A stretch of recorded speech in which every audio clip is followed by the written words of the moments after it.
Hey team, how are we doing today? I'm setting my clock here. I've got about 2 hours tonight that I can play. Just got done playing Shadow Dark on Wally DM's channel. If you want to catch that, just type in Wally DM or go to my Discord channel link down below and check out the self promo stuff. We just finished streaming, so it should be up there for live play. But here we are live streaming ourselves. We're working on the Bastions campaign today. So I'm going to check my system, make sure that I'm coming through okay. I'm going to do some quick social media postings, the type of stuff that happens when you're looking at a live stream countdown timer. Well, I don't have one of those. I just talk to you guys while I press the buttons here and not look at the camera. But get used to that. I'm doing stuff. That's why we're here. So my name is Phil Kearney. I create role-playing games. I illustrate them. I publish them online, and I've been a DM since 1987. I've been a freelance illustrator since 1999, and I've been creating content on the DMsGuild since 2018. And when Wizards of the Coast announced that they were creating the Bastion system for 5e24 in the DMG, that was a great opportunity for me to dust off the guild and kingdom system that I was developing for the command system that I was originally looking at putting out as just like a single piece. But then Spelljammer happened, so we took the vehicle combat section of that and converted that into Spelljammer. And the army and battalion combat system that we have is being partially loaded into the Bastion conflict system that we've been developing. But the rest of that we're holding off on a separate document. But the guild and kingdom, geopolitical level of character interaction, that's now being recast, reforged into a version, like a more in-depth version of the Bastion system that's in the Dungeon Master's Guide. And it's just a bunch of ability checks now framed around the idea of a Bastion with facilities in them, and each facility can advance or evolve by putting Bastion points into them. So you as your Bastion grows, or as you pump more resources or gold or adventure rewards and favors or whatever into your Bastion, it acquires more points, and by accumulating points it gains a level or rank, and when it gains a rank, then all the facilities, you can start putting more points into them to basically evolve them to become more powerful. Like a more powerful arcane study, you can research higher level spells. A higher level sanctum can restore like the crypt. A higher rank crypt has better resurrection, like revivify, like what is it, like gentle repose, and then revivify, and then raise dead, and then resurrection, and then true resurrection. It ratchets up in intensity as you gain ranks 1 to 5 in the Bastion. And at this point, I've completed all of my prep, all of my notification work. So I'm going to swap my camera's frame around here. So if actually, hold on, there, and then let me fix my screen here real quick. There we go. All right, now we're good to go. If you find tonight entertaining or other stuff on my stream, like, subscribe, hit the holy hand. Thanks for all the new subscribers. Like, subscribe, hit the bell icon for notification when we're live in the future. Here's the full live stream. Like the first 30 episodes of this was me developing the original in command document. And then everything basically episode 30 and beyond is us translating all that stuff here into the Bastion campaign. So there's a playtest document that we've been building here on Google. And by we, I mean everyone here that's checking this out and me. It's for you guys, it'll be read only, just like the PDF will be when I publish it on DMsGuild. It will be, you can read the entire document. You just can't, copy it until because this isn't the final format, and there's rules that the DM Guild has us follow. So this can only be a read-only document in its rough, like beta format. And once I actually clean up all the text and send it off to an editor, then that will be the actual document, and this will just be ideas. So we're going through the ideas of creating the Bastion campaign system, which is basically the guild. Your Bastion comes first as the hub of the campaign and different things that you try to build or research or identify or communicate with through your Bastion creates adventure hooks that you can then either stay at the Bastion level and resolve as basically skill test challenges, or you can zoom in as a group of characters at any level that's appropriate for a Bastion. Level 1 to 5 corresponds with the level gain, the proficiency bonuses that you gain on your character every 4 levels. So the first rank of a Bastion is worth first level, and when you get to the second rank of a Bastion, it's basically reflecting a 5th level character's power. Up to 5th rank, you're talking about like 17th to 20th level adventurers. So as your Bastion grows, your characters can grow along with it. Or in a more traditional campaign, as your characters gain level, they can put more and more gold and treasure into developing their Bastion so that it keeps up with the growth of the characters.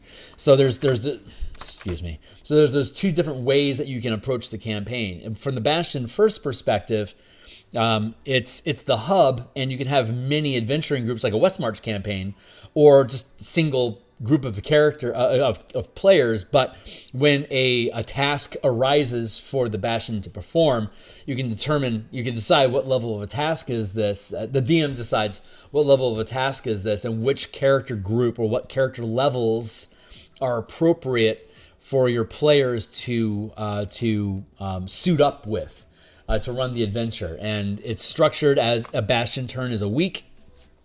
So episodically, every week, an adventure or multiple adventures get served up through your Bastion for your characters to resolve. Or if you literally built your Bastion as like an adventuring guild, then there would be adventure hook opportunities that were just regularly being introduced through the Bastion for your characters. And when you succeed at those goals, the Bastion receives funds from that adventure, and that's how it gains its Bastion points. So there's a lot of different ways that you can frame a Bastion campaign in general, but the idea is that it's episodic, and that the adventures that your characters are going on are triggered or inspired by the different complications or events that happen at or through your Bastion. Whether it's a settlement that you're governing, or it's just a single structure that's like your fortress, or a string of franchised shoe shops or whatever that you're spreading across the Forgotten Realms, then it's like adventure hook plot, like adventure hook shoewear or whatever. And like often they're having problems with their sandals, so let's go deal with that stuff. So there's different ways to frame it, that the results of your character's actions reward the Bastion, and then create additional conflicts or opportunities for the Bastion to be able to present again to the players to choose how they want to approach that. So the things that your characters aren't interested in are resolved as ability checks, and the things that your players think, oh, that'd be fun to do, let's lean into that idea and build something with that. Then you would equip characters, or suit up with characters, and then go delve into that adventure and build whatever you want out of it, and then bring the results back to the Bastion to enhance it. And then again, you go back out into the world and you bring back your spoils out into the world, and you come back. So that's the frame of the campaign. So when we were here last time, and for the last 9 episodes, actually I've mislabeled today's session. This isn't about, it says episode 10 about, what does it say? Today's episode is called Facilities and Issuing Orders. So that's not 100% accurate. Actually, what I think I'm going to work on today, because I can work on what the hell I want. What I feel like I want to work on today, first off, I know for a fact that we need to work on how the orders are structured. There's 9 types of orders.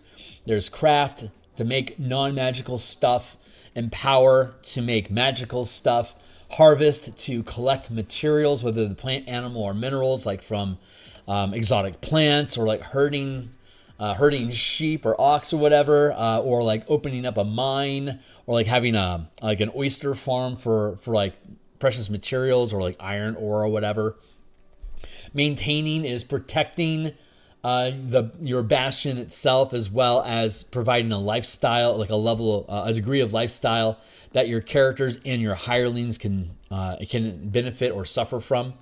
Recruiting is bringing new NPCs, monsters, and specialists or sidekicks into your bastion to potentially perform tasks for you as downtime activity, skill challenges, or to bring sidekicks along in your adventure, or to run as new groups of characters. Like if you wanted to have like a goblin campaign and you happen to recruit a bunch of goblins into your bastion, then you could run those guys in their own little trail.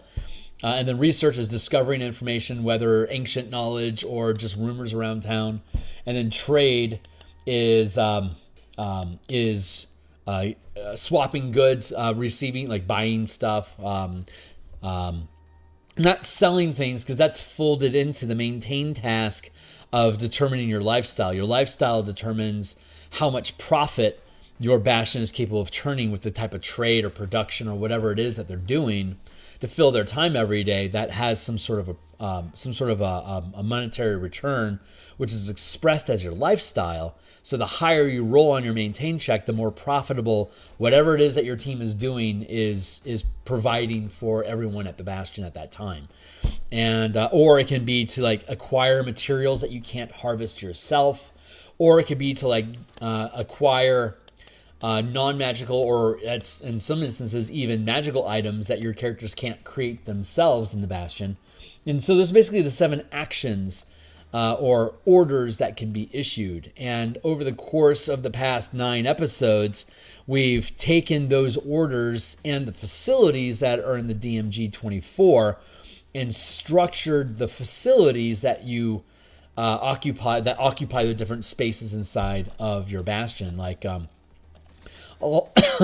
here's a list of all the different facilities that we've currently imagined, and there's like 32 of them ish, I guess.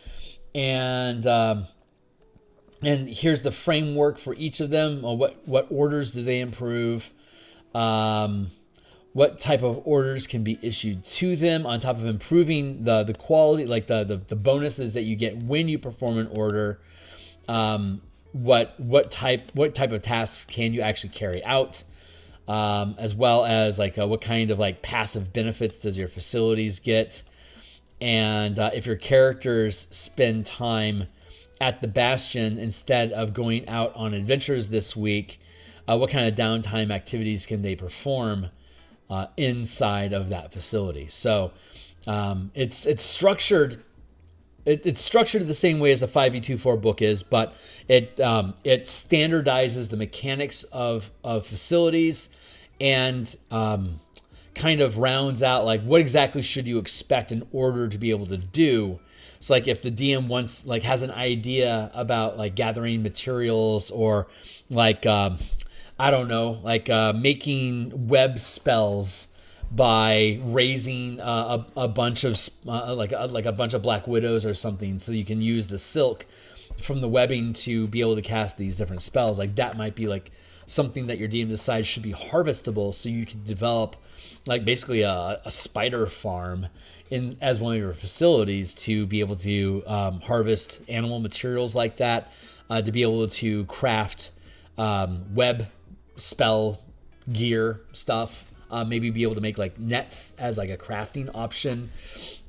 Maybe you could use research to explore ideas of spiders or something. The DM has a scaffold to be able to make up an idea of like what kind of facility do I want to have available, and then what's the frame. And so there's a standardized framework to build that with, and so you can create different ideas, and so the DMs will be able to make their own. We're teaching you how to make facilities with this book so that the DM can go off and make their own facilities, like the Bastions of Ravnica book that Eric Tachek created that's on the DMsGuild. It doesn't use this framework, but we could take all the facilities, like all the Azuria Senate and all the Demir and all the Zet facilities, and like all the ideas that they had there, we could reframe them using the scaffolding so that you would be able to replicate those patterns.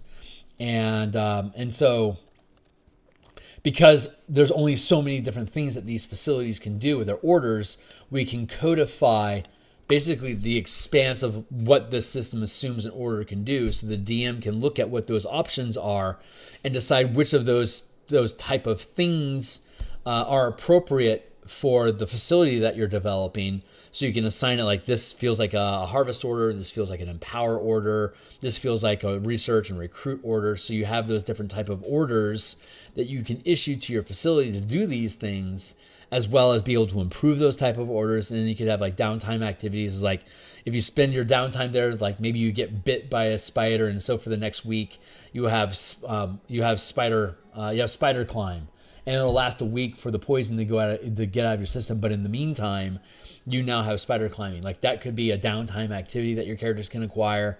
So there's different ways to frame that stuff. And so one of the tasks is to re-express the orders to comply with all of that. But what's really inspiring me right now that I want to work on are bastion events. So every week, every bastion turn, there's no guarantee that you're going to mess up a die roll, and that when you issue an order to create a magic item, you might just make the item. There might not be any complications. So if there's 0 complications in your bastion, like you might have a 5th rank bastion, but all you want to do are like 1st or 2nd rank tasks. It only requires like a DC of 10 or 15, but you're rocking like a plus 15 bonus, you're automatically going to succeed on that. So it's a non-issue, but it's still eating up one of your orders. You can only issue so many orders per week. So once you're out of orders, you're basically out of chances to create adventures. So to guarantee that there's an adventure every week, or at least an opportunity for an adventuring hook that to be inspiring as a randomly generated progressive campaign structured by week episodes, you always have a bastion event. And we roll the bastion event first. This is something that I've been thinking about this past week, because I was looking at the complications are well structured. If I'm attempting the crafting order and I fail the die roll, I don't fail at the task. I create a complication that's preventing me from completing the task. You will, if you're capable of doing it, your bastion will always do it. That's one of the tenets or design philosophies of the bastion system that actually exists in the DMG. But we add the extra layer of an ability check, so it gamifies it. So it's not just what I say happens, it becomes a challenge for your characters. So trying to do more difficult things, there's a risk of failure, but the failure isn't your time is wasted, your resources are wasted, you fucked up. All the money and effort and time and stuff is built into the bastion turns and the lifestyle that you're maintaining for your bastion. So you don't have to worry about those successes and failures as being like, oh great, now we got to go find another 200,000 gold pieces to waste on this stupid fucking wand, like Staff of the Magi. And that's a real pain in the ass, because now we're going out like literally looking for loot in some way to get a ton of gold. That's really against the design, like the game goals of D&D 5e in particular. But I think pretty much since 3rd edition, WotC has bent away from that idea.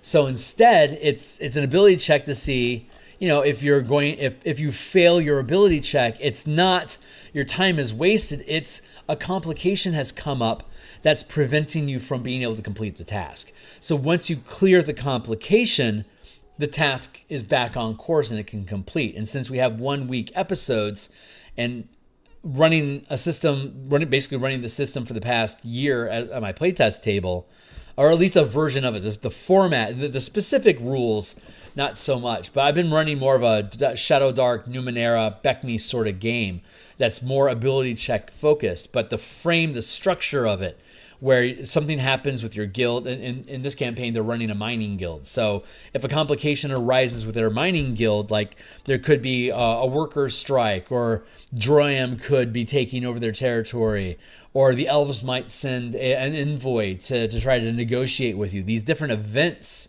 occur, and the team has specific objectives that they're trying to achieve through their bastion. And when something goes wrong, it creates a complication. And when they clear the complication, they can then proceed with the they can finish the order that they issued.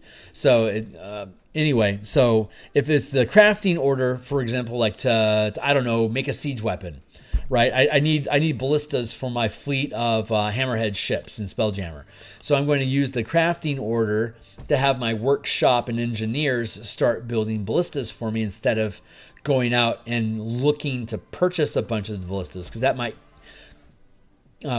tip off our rivals that were gearing up for more combat, and they could potentially send saboteurs to prevent us from getting access to those weapons. So if we build them in-house, then we don't have to tell anyone what we're doing. We can just roll out of our garage, war wagons full of weapons ready to cut down the enemy guild that we're fighting right now.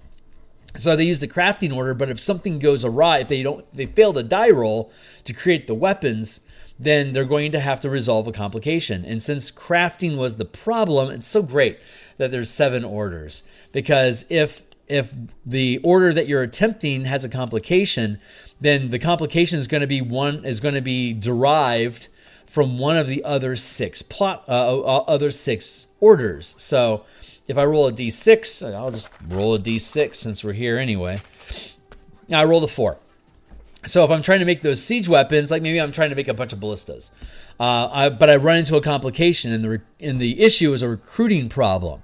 The current hirelings lack the skill to produce the item. So as a skill challenge, I could go out passively as a Bastion skill challenge, use the recruit order to hire specialists that can create the type of siege weapons that I want for my ships. And that becomes this becomes a skill challenge. I have to resolve this die roll, which will have the same DC as the crafting roll to create the item is. And if I can, because my recruiting score might have a different modifier than my crafting score. So it may have been difficult for me to craft them, but it might be easy for me to hire someone that knows how to do it. So suddenly that die roll became easy, but it's eating 2 of my orders instead of 1. And I might only have 2, 3, maybe 4 orders right now to do this. And if I'm spending all my time trying to build these fucking weapons, then I don't have the bandwidth to do all the other things that I want to do with my Bastion during this turn. So instead, I might decide to make this an adventure. So the plot hook becomes convincing the NPCs that are capable of producing these weapons to join your organization, and they may charge you with a quest, for instance. So that's one super minute example. This is how it's set up. And we might be changing the wording on these, because right now what we want to do is, if I had a Bastion turn, so if I roll my Bastion event first, that could change the flavor of what my complication is. So, hey Steve, it's good to see you. Oi! From the Bayway Tavern. Right on, my guy. Okay, so what we're going to do here is we're going to roll a d20. I'm glad you're here, man. So we're going to roll a d20 and see what our Bastion event is. And depending on what facilities you have, you could potentially roll multiple events during the same way. Like a lot of stuff could be going on. If you have a teleportation circle and a planar portal and I think government, I think those each add a Bastion event every week. And that might be overkill. So we'll see how that ends up going. But that's, that'll be playtesting. So I'm going to roll a 20-sided die to see what our event is. And this is basically cut and paste from the DMG. So we're going to be modifying it today. That's our goal. So I just rolled a 6. Lower is generally worse. So we roll a 6. An unsavory creature requests help or offers an adventuring hook. So that's going to be our theme. Let's say we roll 2 Bastion event dice. We have 2 events that happen. So that's going to be number 1. And actually, before we do that, let's frame it around like this way. So unsavory creature requests help or offers an adventuring hook to your hirelings or your characters through the Bastion. And if our frame of reference, that's our frame of reference. So when we roll all of our orders, we're going to, and we rolled, the complication is going to be recruiting. We current hirelings lack the skill to produce the item. So our solution is to recruit hireling specialists that know how to get, how to build the siege weapons that we want. But it's going to be framed through the idea that an unsavory creature is requesting help. So basically, when we come to them, the people that we find that are capable of crafting these weapons, like let's say, and from a D&D perspective, the only people that you can find that are capable of crafting this are, say, Neogi war pirates. And Neogi like to enslave everything. And if they're bored of you, they might eat you. Or they could just purchase you for food and eventually kill you and just eat you slowly, like limb at a time. So if your frame of reference right now is the unsavory element is Neogi, will have crew that know how to build the stuff that you want. So if you decide to resolve it passively, you are now basically doing business with Neogi. Because you're allowing it to become an ability check, basically a skill challenge to convince these Neogis to help you without taking off an arm. And if you're successful in the task, then congratulations, Neogi help you build these things. But now you've got a bunch of Neogi crawling all over your place. And that might not be savory. Maybe instead you go on maybe we make an adventure out of this. And I'm sorry, it's recruit. Plot hook to convince an NPC to help craft in exchange for a quest. So they're willing to basically provide or create these weapons with you, but they want something out of it. And like maybe they've been having a conflict with a Scorpion army, a fleet of Skrull Scorpions that they want to get kicked out of their territory. So while the Neogi are building weapons for us, we're off fighting Skrull. And when we finish off the Skrull and come back, the Neogi will have the weapons that we want and we can go on our merry way. We were able to recruit someone capable of creating that. And maybe one of the rewards, not only for the reward is not only looting like the ships and like defeating the Skrull and then putting yourself on the field of battle, you're now potentially dipping your toe into the Inhuman Wars. That could be a direction your team wants to go, so this could be exciting for you. But one of the rewards can also be your team is now capable. You now have someone. You've watched what they were doing. You can now create these weapons yourself. So you've resolved the complication, and the complication was you didn't know how to build these things. Well, you now basically have plans, so that when you do this, you won't have a complication like that again in the future. So like it could be like if you want to build these weapons again in the future and you run into this complication, you get to roll twice, like with advantage.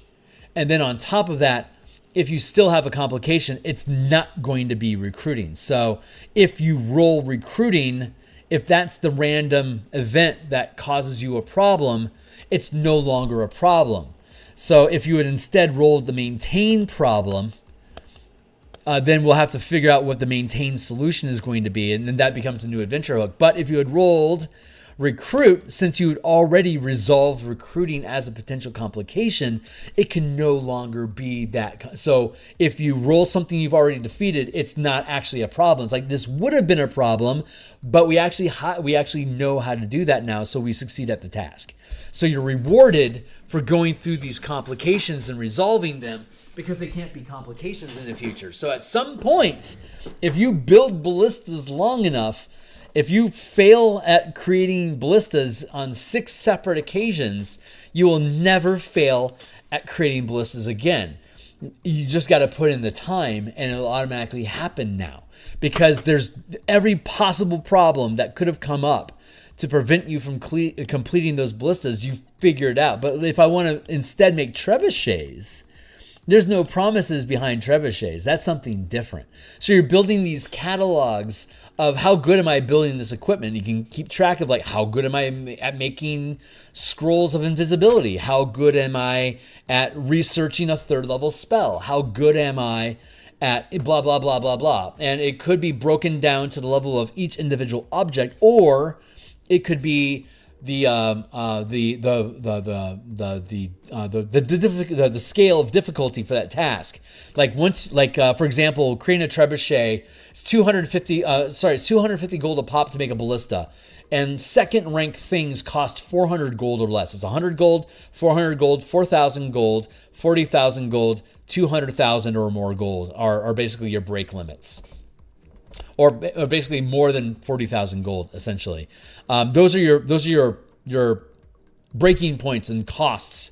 And if those sound familiar, it's because those are the costs of magic items. So if you want to create like for example, a second rank guild can create anything up to 400 gold in value, including magic items, if you use the empower action, the empower order to do so. And you have a facility that's developed enough to be able to create that type of magic item. Like if like your arcane study, for example, if you advance your arcane study to second rank, you can now create anything in the arcane study. Like you can craft spells up to third level. 0, 1, 2, 3. Yeah, you can research any spell up to third level. You can like create wands that hold up to third level spells. You can brew potions that can duplicate up to third level spell effects or are of uncommon quality, because it's common, uncommon, rare, very rare, and legendary are the 5 categories. You can't make artifacts or above that. So that sets a scale for you that once I run out of complications at first rank, or like say second rank or third rank, once I run out of complications at that rank of difficulty, I can no longer fail crafting checks. So your characters have a reason to progress through this, because once we can secure second rank crafting orders, we're good enough that if it takes a DC 15 or less, because we've already had 6 complications that we've resolved as 6 different events or adventure hooks, then we no longer have to worry about failing at those tasks. And maybe it'd be best that we set that up. Like if that's going to be the range, like the scale that we have, then it would be like if you go on an adventure for all 6 of these type of complications, then you no longer have a complication at this level. So you could potentially there's 7 orders, which means 7 times 6, there's 42 complications that are potential things that your characters need to be able to resolve. But every time you resolve a complication, so it's more and more likely that you're automatically going to be able to succeed. So as you keep pushing up the rank, you start eliminating potential failures, but you keep pushing up the ranks to get better and better at doing stuff. And so by the time you get to 5th rank and your character's like 17th, 18th, 20th level, you're probably looking for the end of the campaign anyway. So if your Bastion is getting to the point that you literally cannot fail at anything, it's like, well, yeah, and your characters can cast Wish too, and your priest gets a miracle once per week. And, it's probably time to retire these characters and pull them out occasionally when you think something cool is going on, and let's start something new. Let's create a franchise, a second location with a different Bastion that we can like get some seed resources from this one, go create a new character team and a new Bastion at a new location with new challenges that it has to face, and it can rise in the ranks and then become a sister organization to the original one. So you can cascade through different campaigns with the same team, developing new groups in different locations that develop on their own as well. So that's the idea. These are the ideas that we're playing with as to like, why would you want to have a book like this? Like, what's the purpose of this Bastion campaign concept? There you go. The Eberron campaign that I run, it's a Spelljammer Eberron campaign. I've been running it since 3rd edition. I've been updating and changing the rules as they go along using whatever game mechanic. Like I was using 3rd edition, and then I was using Numenera, 3rd edition into Pathfinder 1, and then Numenera, and then 5th edition. And we keep updating our mechanics and rules, and the narrative of the world changes. But I'm on my 5th or 6th campaign of the same Eberron time span, going from cascading from one campaign to the next, from level 1 to 20. We keep rolling through these campaigns, and as we complete one campaign, we start another one, and the world changes and is affected by these 20th level powerful characters that put their footprint in the world, like they put their stamp on the world, like we're changing the world this way because we're powerful enough to change it. So they do. And so the world has been evolving through time that way. And so if that's the kind of, like, if you've been in a group, like some of the people I play test with on Saturdays, they have their own teams of players that they've been running around with for like 20 years. and they have these ongoing campaigns, and I just build them in these cycles of level 1 to 20, and let's punch through those campaigns and start a new campaign. While some people are like, yeah, we've been slow grinding from level 1 to 15 for like 6 years now because we have a pace that we know. So there's a lot of different ways to run the game, but you can run them all through the system depending on what kind of rules you want to implement. So let's say we had another facility, and one of the benefits of that facility is that we get a second Bastion event. So I'm going to roll. I rolled a 16. So in this week, if we roll 2 dice, we have that unsavory creature that's requesting help, and we were framing that crafting the weapons idea around that. But what if instead it was 16? Clever solution grants free Bastion die when you issue an order to resolve a complication. So that's a very mechanical, it's a very meta resource that this event is doing. So it'd be my idea to frame what's the clever solution that's granting me a free Bastion die. Well, if my characters go on that adventure for the Neogi, then I wouldn't really be making use of this. But this free Bastion die basically means that when I roll, if I were to instead make this a skill challenge through the Bastion, if I do that, I might be rolling, say, 3 Bastion dice and keeping the best result because of the resources I already have in my Bastion to recruit people to help us with this. But because of this event, I get a 4th die. And so I get to create this clever solution. They wanted us to, the Neogi want us to go fight the orcs in exchange for building them these weapons. But maybe we have a clever solution like grants us a free Bastion die when issuing order to resolve a complication. So we have some sort of a clever solution that we come up with so that we don't necessarily, maybe instead of us getting involved directly ourselves, maybe our skill challenge becomes we tip off the Imperial Elves that there is a faction of orc scorpion. There's a raiding party of scorpion ships in this sector, and instead of you fighting them, you sick the Imperial Elves on them, so that the Neogi and your characters aren't implicated at all. But the elves still kick the fuck out of the orcs and break up their groups. And now the Neogi can pirate like they normally do without feeling a squeeze of the orc raiders basically poaching their territory is basically what it wanted. So now the orcs are angry at the elves and the Neogi get off scot-free, and you aren't even indicated in any of this, including the fact that you're working with Neogi. So even the Imperial Elves aren't looking at you sidewise because they don't even know that you're working with Neogi in the first place. But the Neogi provides you with the weapons that they want, and they appreciate you very much.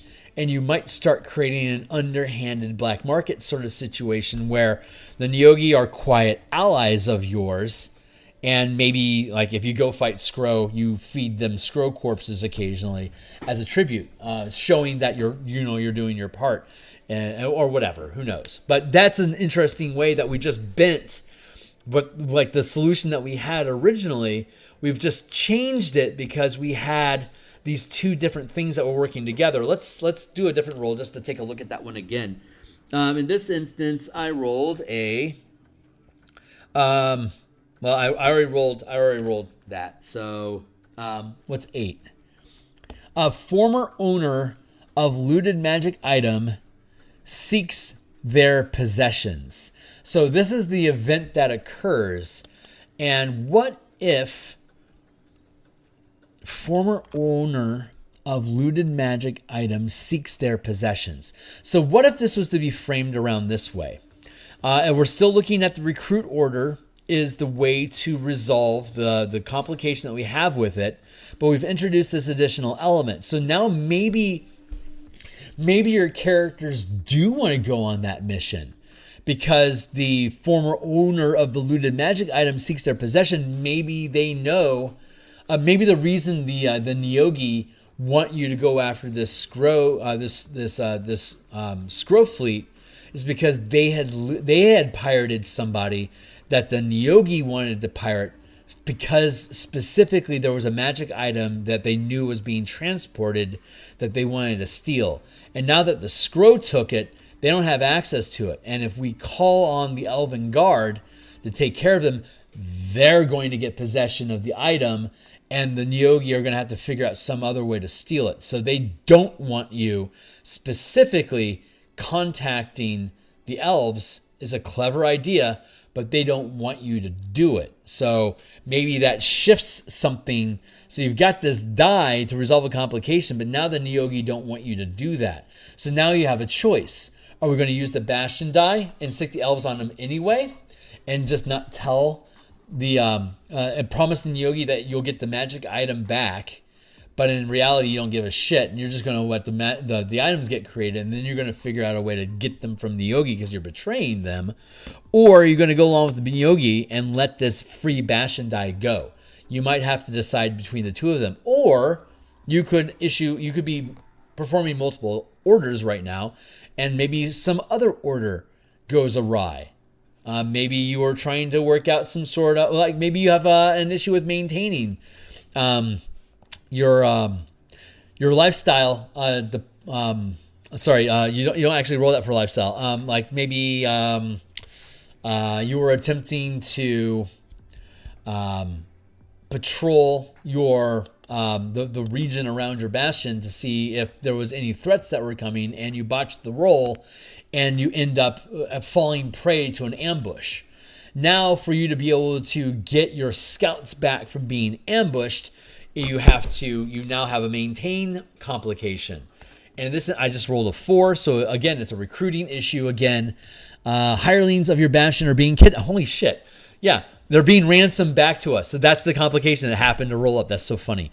So now, if we want to recruit order to hire hostage negotiators to recover the hirelings, if we were to do that, because we're busy with this orc thing going on, instead, we get the elves to go negotiate their freedom, and we get to roll an extra die to see if that complication gets resolved in recruiting the elves, because the elves will get them back for us if we can recruit them. Like, these are different ways that the DM can use the result, like the complications in combination with the Bastion events, to create this.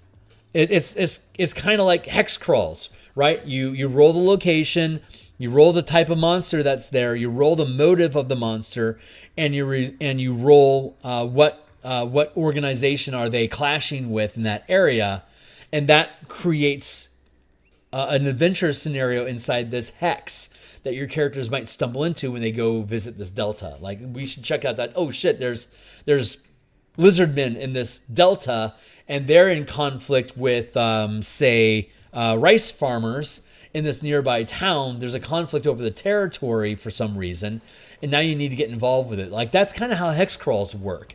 You explore an area, and you find out what's going on there. There's adventure seeds of potential.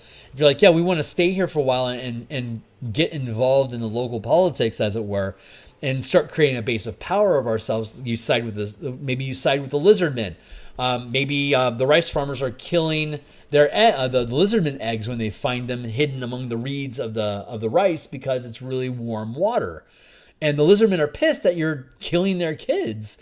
So they have a legitimate complaint against that rice farm. Or the rice farmers could be the lizardmen decided that these rice farms are now their territory where they're going to lay eggs. And yeah, we're killing the eggs to convince them that this isn't the place for them. So there's two sides to the coin, and your team gets to decide which side of that coin they want to be on, and push it over the edge to make sure that's the side that the flip lands on, you know? That's how hex crawls work. And so this is kind of taking that hex crawl idea, but instead of being physically located, it's event-based. It's event and intent instead of location that's dictating the random stuff that your characters can interact with. It could lead to locations, which could then branch into hex crawls if you're working multiple planes, like multiple dimensions of DMing and creating plot lines at the same time, which is totally acceptable. Hold on. I got to adjust my seat.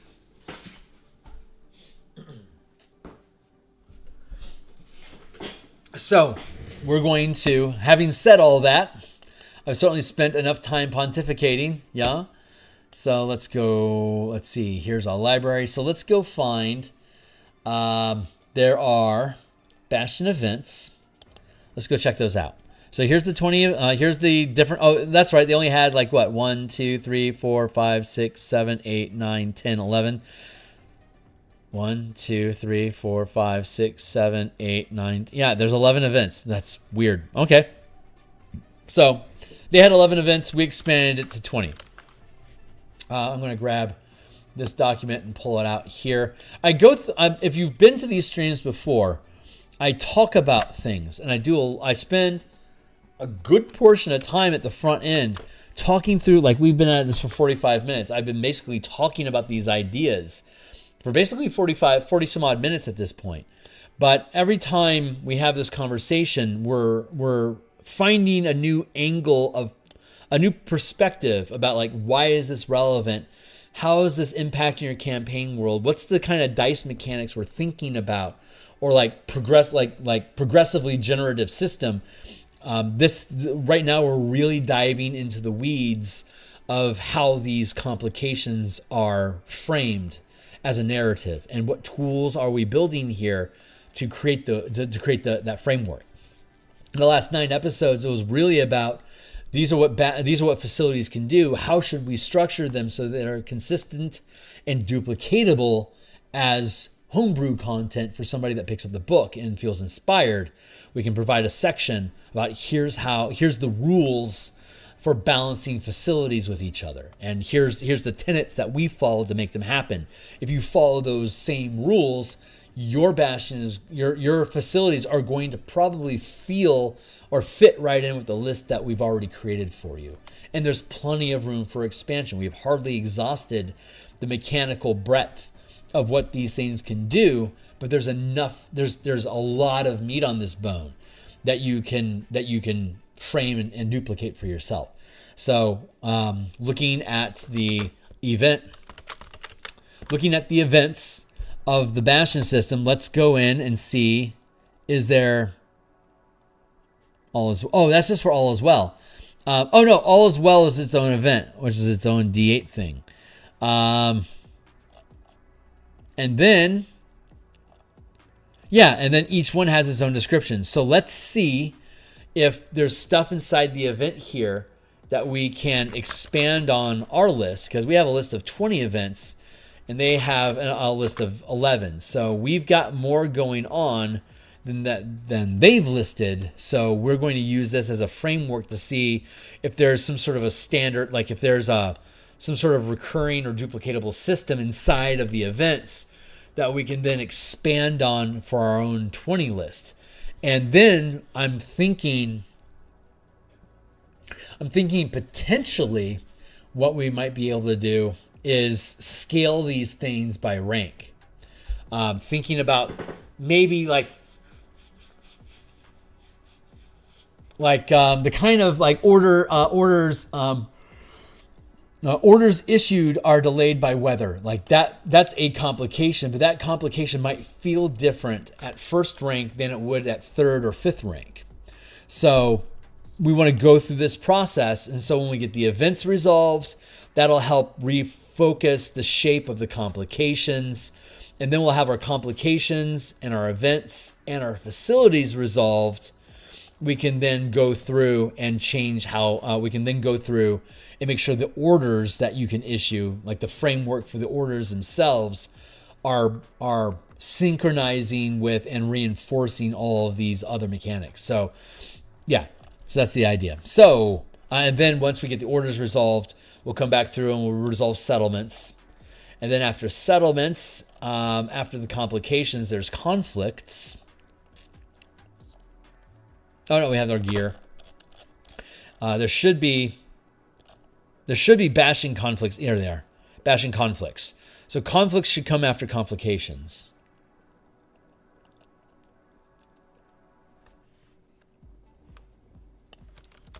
There we go. And the items, the magic items, and the list of magic items and objects, magical and non-magical items, plot hook to investigate why assets are being seized. Sustaining governance at the source of taxes ignores the research complication. Interesting comment. So after complications is conflicts, where you're sending in small teams to sabotage a facility, or you're just outright going to war and trying to destroy the facility. So a facility versus facility interaction, and facilities can also have settlements. Settlements is a version, is a special type of facility where instead of the facility being inside the bastion, the settlement facility is where the bastion is located, your own property. So a bastion is like buildings or like locations that characters are capable of performing activities, but a settlement can house multiple bastions or bastions of rival groups. Like a kingdom would be a fifth, like a third or fifth rank. Could be here we're looking at. Sorry, let's scroll down. Here we're looking at settlements, but we could expand beyond settlements into like entire kingdoms or like city states or fiefs. Where you have multiple settlements inside of a territory. So we'd have settlements. So we have bastions, we'd have settlements that the bastions are on, and then we could have multiple settlements inside of a territory. And so those are different frameworks there. So we're going to have to expand on that so we can scale up the operations. Like once you have a settlement, you could use the settlement to govern a territory. A bastion can govern a settlement. A settlement can govern a territory. And then you could potentially expand beyond a territory into governing like an entire world. And then from there, that world could potentially govern an entire plane of existence or like an entire wild space system. And then from there, a wild space system could govern a cluster of multiple wild space systems. And now you're talking about the Illithid Empire from thousands of years ago before the Githyanki tore it apart. So that's your scale, right? So let's take a second here to actually jot that down, because that's actually going to be something we're going to get back to. Bastion into settlement, into territory, into world, into system, into transdimensional or planar, from system into planar. 1, 2, 3, 4, 5, and this takes you to 6. So I guess that technically, your scale of settlement starts here, and the bastion system is kind of a half step, I guess. But yeah, technically, I guess technically there's 6 scales. There's 7 if you include your character. Your character's part of a team. The team is a bastion. So I guess there's technically 8 layers of sovereignty in this style. So you got 1, 2, 3, 4, 5, 6, 7, 8. Yeah, there you go. So you start off with an individual character, and the characters all form together to make a team. The characters then oversee a bastion. The bastion then governs a settlement. The settlement governs a territory, governs the entire world, governs the system, and then governs multiple planes of existence. So there you go. That's your cascade of sovereignty.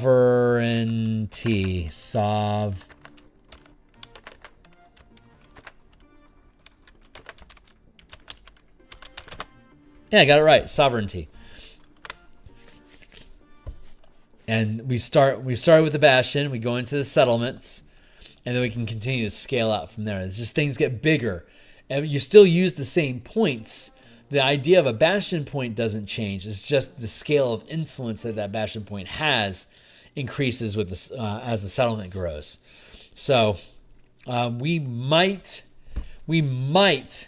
need to prevent. So what we're facing now is called scope creep, where we have an idea of bastions and settlements, and the idea of bastions alone is enough. but we added on territories so that we could control, like we needed like diamond mines, and we needed pastures, and we needed fields or orchards to be able to harvest from. So we had to get to the settlement level. But anything after the settlement level is technically beyond the scale of this document. So this becomes an interesting potential expansion that we can create separately from the Bastion campaigns. Like it'd be Bastion campaigns, territories, and beyond. Or like Bastion territories. Or like maybe territory. Yeah, maybe we could call it like Bastion territories. That might be a good way to go. And that would be specifically about upscaling settlements to govern territory, world systems, and entire planes of existence, or multiple systems. That would be an expansion book that might not take more than like maybe 10 pages to explain, but it'd be a pay what you want that we would then be able to use to bundle with the actual Bastion campaign book when we have it for sale online. You could buy this for like, I don't know, $10 or something, and then you could buy the Bastion territories for like $3. Both of them together would be $13. But if you bundle them together, it's like maybe $9. So like you get like a 27% discount or something by trimming $4 off of the 13. That would actually be like a 36% discount. It's like I'm getting $9. You might not have spent any on the $3. Maybe you would have on the $10 or not, but I'm giving you $13 of value that you could pick up the Bastion territories as a pay what you want and pay $0 for it, but it still counts as $3 towards the bundle. And I reduced the cost of the Bastion campaign book $1. So now you're picking them both up, one for free and the other one, because it's bundled, now for $9. So instead of paying $13, instead of paying $10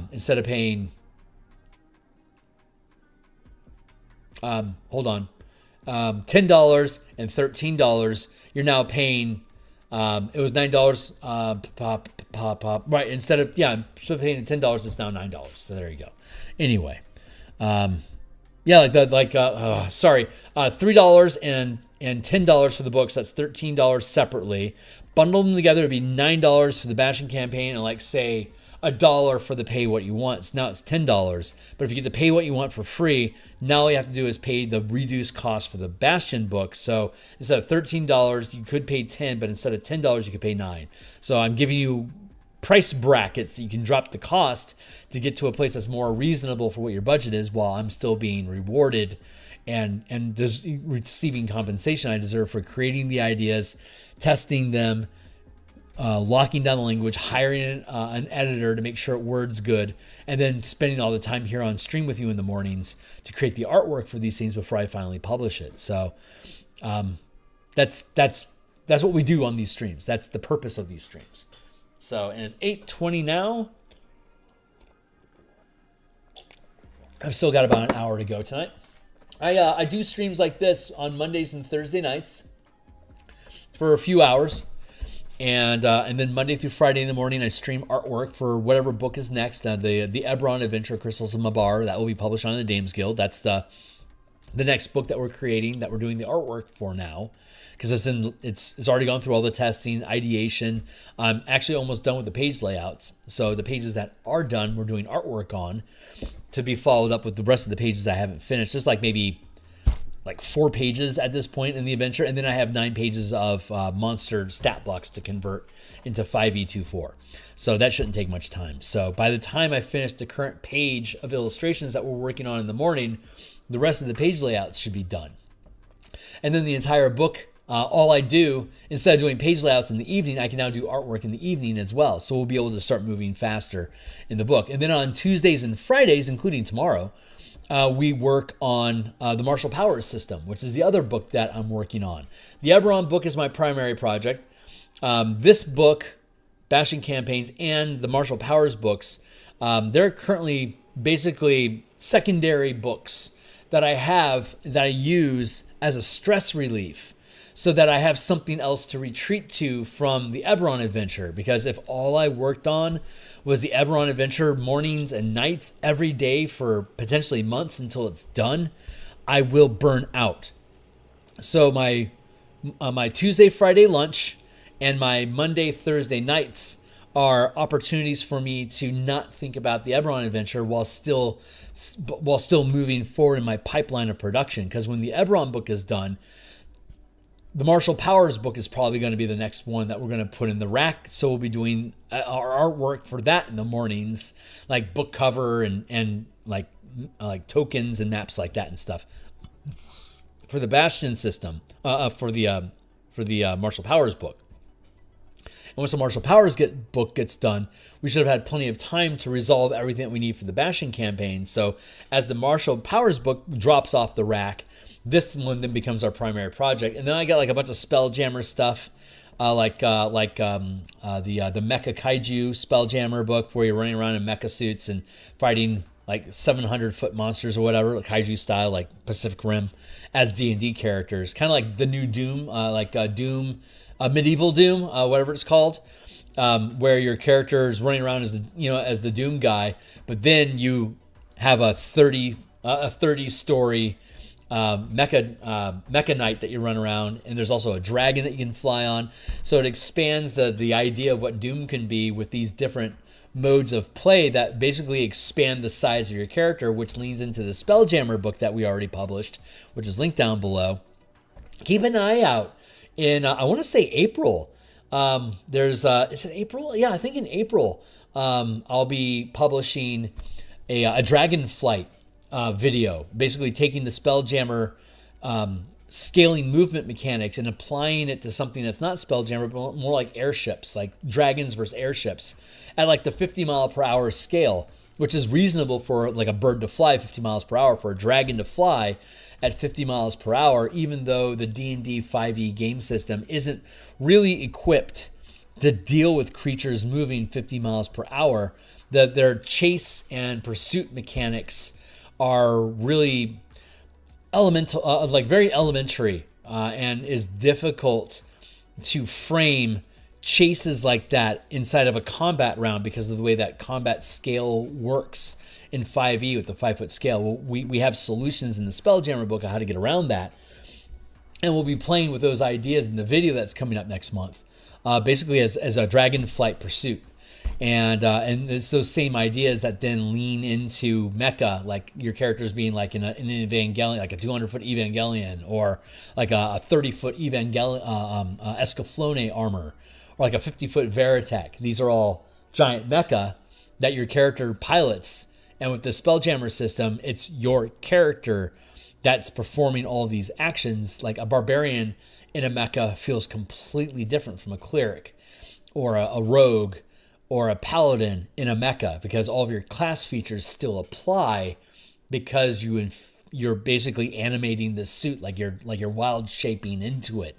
Some of your stats are going to change because your druid shifted into a bear using this stuff already exists. So I'm just going to be pulling it out and pointing at it specifically, saying this is how you, like, all the rules are in the Spelljammer book down below, but I'm going to be making this expansion specifically to say, hey, if you look at this, this, and this, and combine them all together, this mecha idea is what you get. So go run with that. And like literally around in the 50-foot scale, running around in 50-foot mecha, it's basically the same as the 5-foot scale for a 5-foot elf or dwarf running around. It's just a different scale of movement and a different scale of interacting with the world.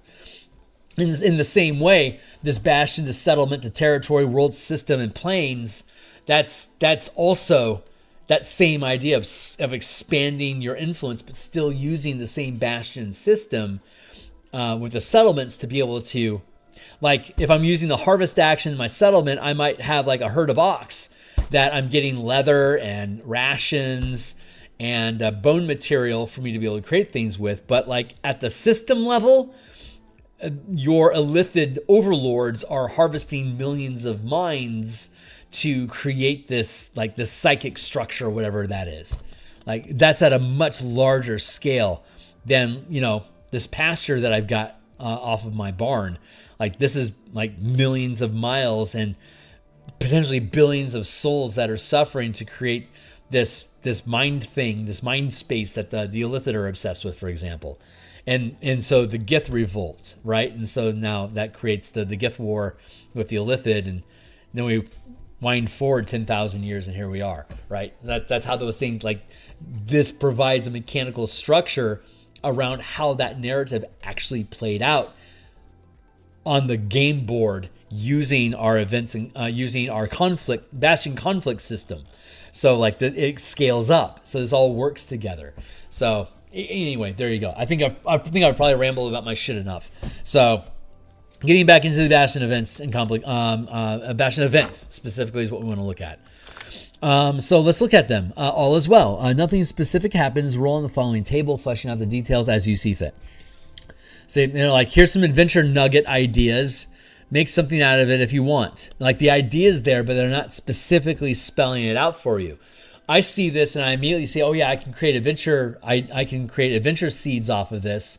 And depending on what's going on in your Bastion is framing what happens here. Like, that framework exists here, but they're not approaching it from a skill challenge, potential success and failure. They're just approaching it from this thing happens and you give your characters this thing. So it's just a different perspective. In the way that the Bastion Campaigns is built is your characters are earning it. They're being empowered to impact the world, where with this narrative, they're being given these things to you by the DM because the DM is giving you things. You're not earning them, you're getting a handout. And one of the things that a lot of people really like, including the people that I enjoy playing games with that love about role-playing games, is that although we can't make any kind of a real difference in impacting the world, in the real world where we live, when we go into these fantasy games, we can make decisions that have consequences and that can lead to victories. And if we are willing to fight our way through those difficulties, we can achieve something that we're actually proud of. Even though it's our characters that are depicted as doing it, it was our decisions and our will to make it so as players that made this narrative possible. We have a sense of belonging, accomplishment, and ownership of the things that are happening because we have to fight to make them happen. But there's a pathway for us to do so, and that's a space of empowerment and freedom that some people, this is the only way they can find that. So I think it's really important to have a mechanical system in place that causes you to not just get what happens, but not to make it feel hopeless. So this complication system is, if you can figure out a way to make this thing happen, you will succeed. And the complication represents you haven't figured it out yet. So the complication framework guides you towards what problems are you facing, what do you need to learn, what do you need to explore, who do you need to discuss with, and have the ability for you to go out into your fantasy world, get to know the things that are in it and be able to have an impact on it and decide who do you want to rise or fall, who do you want to be involved with, what kind of story are you telling with your characters through this. So anyway, that's the philosophy that goes on behind it. So accident reports are way down. The leak in the roof has been fixed. No vermin. You know who lost their spectacles again? One of your hirelings adopted a stray dog. You received a lovely letter from a friend. Some practical joker has been putting rotten eggs in people's boots. Someone thought they saw a ghost. Okay, so nothing wrong is happening, but here's just some random gobbledygook. So, okay. Bastion Tracker. Players can use the Bastion Tracker sheet as a record of the facilities and other characteristics of the Bastion. Encourage your players to list their hirelings on the sheet and develop them more fully as NPCs or as separate sheets, perhaps using the NPC Tracker sheet in Chapter 3. Similarly, the Bastion Tracker provides space to indicate the space of each special facility, but encourage players to draw maps of their bastions. So yeah, they're basically encouraging your players to create a downtime, like when you're not playing D&D, while your DM is prepping. This is guiding your players towards, here's some stuff that you can do in the week before we play again. If you want to lean into this, I'll give you a point. Like if you bring something to the table about your Bastion, I'll give you an inspiration point, for instance. So that encourages players to engage with the content. For example,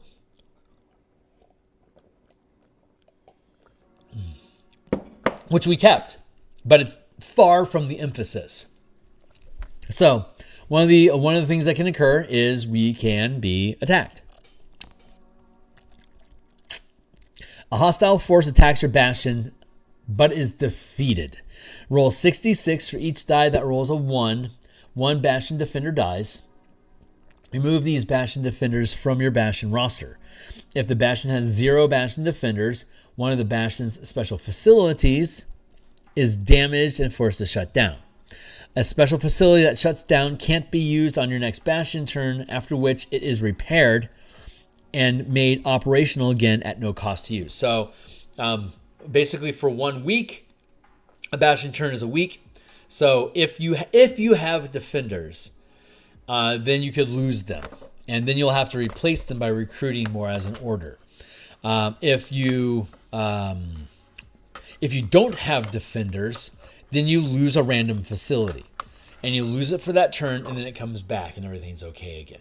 With the system that we have with the Bastion conflict system is you are basically doing opposed rolls to try to minimize the damage that the attacking force could perform or could deal to your bastion.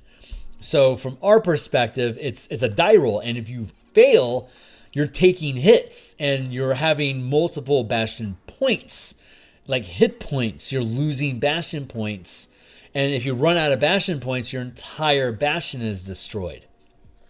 If they attack you for 1 turn, maybe they roll a d8 and you lose up to 8 bastion points. And if you're a first rank bastion with less than 8 points, they basically burn your farm down and you don't have a farm anymore. It's been destroyed. You have to rebuild it. And that becomes your new task. Rebuild the farm and, hunt down whoever it is that burned your thing down and make sure that they don't burn it down again when you rebuild it. So while your bastion is rebuilding, with the hirelings that were there now chipping in to help build it, your characters go off to put an end to the people that destroyed your facility. So, do we have things in here? Hostile forces isolate your bastion, preventing trade and harvest orders. Local government or hostile forces capture bastion resources. Secret agent attempts to sabotage facility or assassinate hirelings. Hirelings are bastion points. Facilities are bastion points. Oops, I didn't mean to do that. Here, local government or hostile forces capture bastion resources. Sabotage.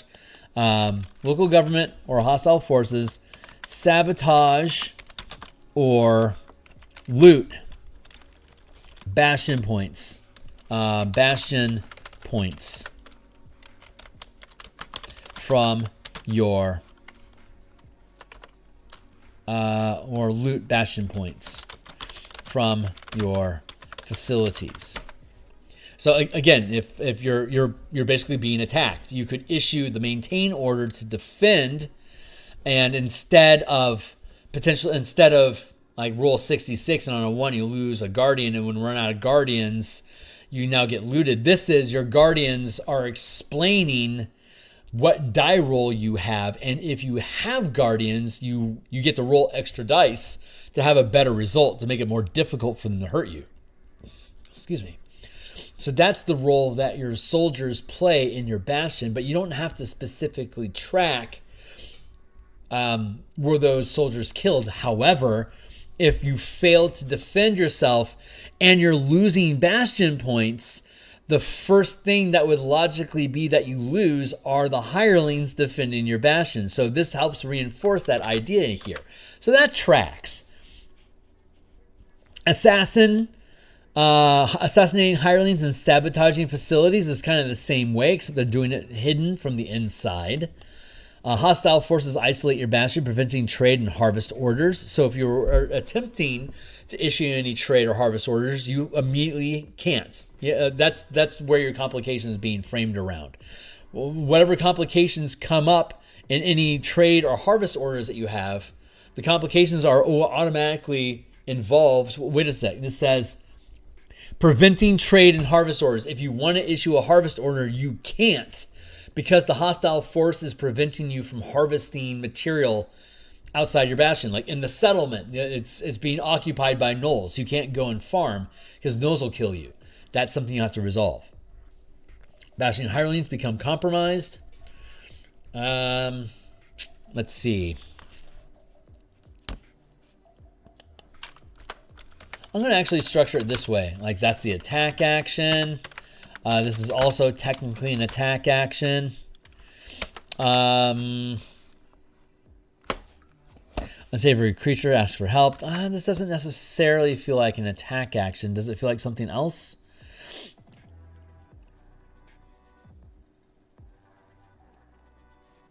Nope, not specifically. So we can frame this under the attack action.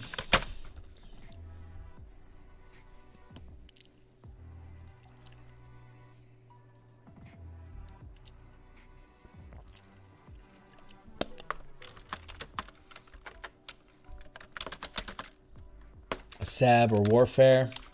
Secret agent attempts, that's SAB specifically.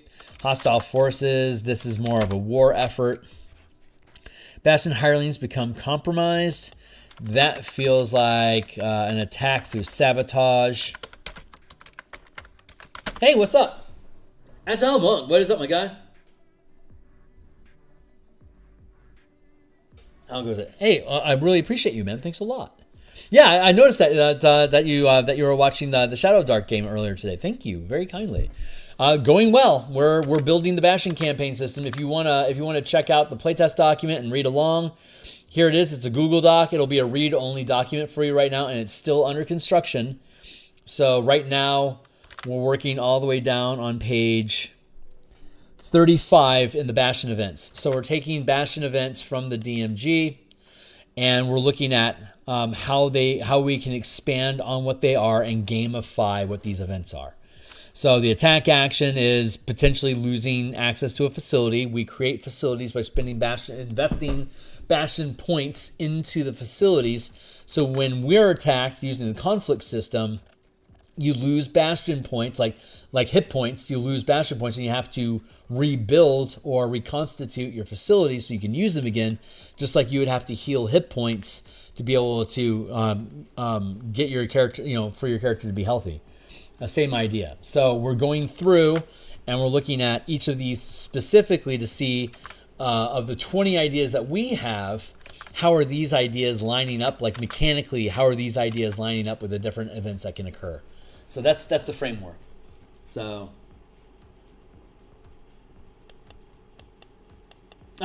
sorry, Agile. I lose track. So I guess it's my apologies for not being able to remember everyone that shows up, but I'm proud that it's interesting enough that you do. So don't take my ignorance as an insult, please. Criminal hirelings. I mean, I guess if this channel explodes, I'll have dozens of people asking stuff that show up each week, and I've no idea who they are. So at some point, I think the stream's going to start to become less personalized, which I guess is why they create Patreon tiers with Discord community channels and stuff like that. That just I don't know if that's the right path for me or not, honestly. But criminal hirelings. So one of your Bastion hirelings has criminal past that comes to light when officials or bounty hunters visit your Bastion with a warrant for the hireling's arrest. You can retain the hirelings by paying a bribe. Otherwise, the hireling is arrested and taken away. If this loss leaves one of your facilities without any hirelings, that facility can't be used on your next Bastion turn. The hirelings are automatically replaced at no cost. So for one turn, this is just like attacking, but instead of damaging your facilities, it's damaging your hirelings. And in the Bastion system, in the Bastion campaigns, Bastion points represent the facility and the hirelings that are working inside of that facility. And in some instances, like in the guild hall, you can hire specialists that increase the rank of your facility without having to increase the size or the number of people working there. They just become more skilled, so less people can do better work. So it stays an efficient operation. But if you were to have your specialist, if your specialist is the criminal, and so you had invested points through your guild hall, specifically hire like that Neogi weapon master we were talking about, building ballista and trebuchet for your Spelljammer ships. If they then get hauled away by the Elven Imperial Guard because that's a known pirate, it's time for them to go to jail. This is saying, well, if we give out X amount, 100 of gold, we can get them back. But in our instance, that's essentially it's sabotage. So, criminal hireling. Like Bastion hireling becomes compromised. Like that would be, what is it called? Criminal hireling. Criminal hireling sabotage. Like that's the framework that we're working inside of here. Like what's the mechanical system that is involved here?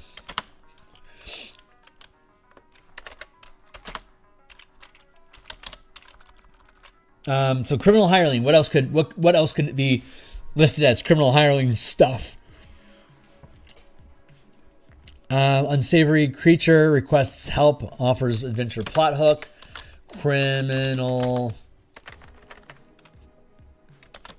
hireling, perhaps. Visiting NPC pursued by significant threat. Former owner of looted magic item. Rivals seeking partnership. Ally offers adventure or call for help. Ally offers adventure or calls for help.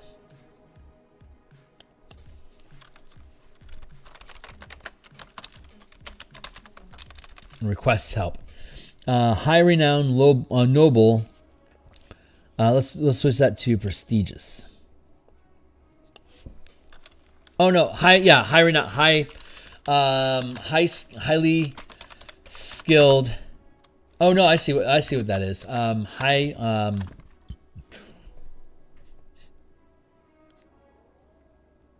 renowned noble offers resources and adventure hooks.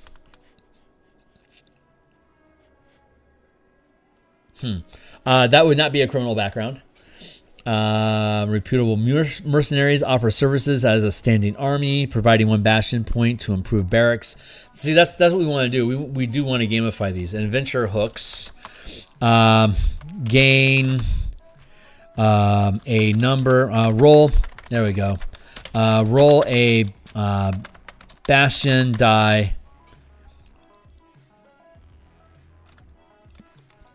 And gain that many points of roll bastion die and gain that many bastion points as a reward for accepting an adventure hook quest. Let's shorthand it.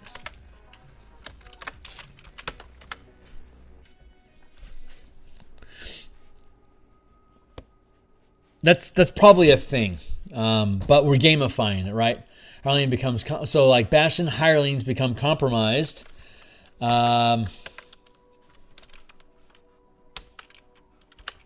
These are both framed around criminal hirelings. I'm just kind of spitballing ideas here and just like sketching shit down. So like this would be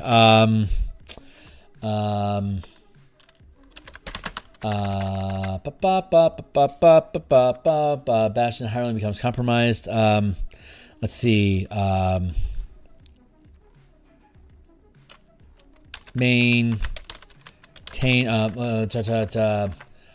Bastion attacked. If damaged, if the bastion is damaged, the points represent hirelings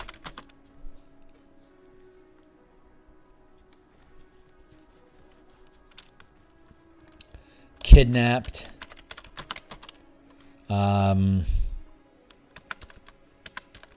assassinated,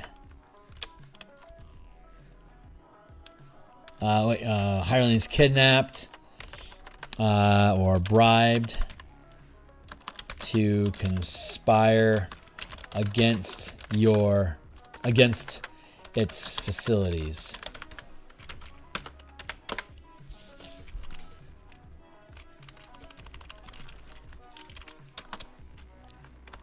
Period. Roll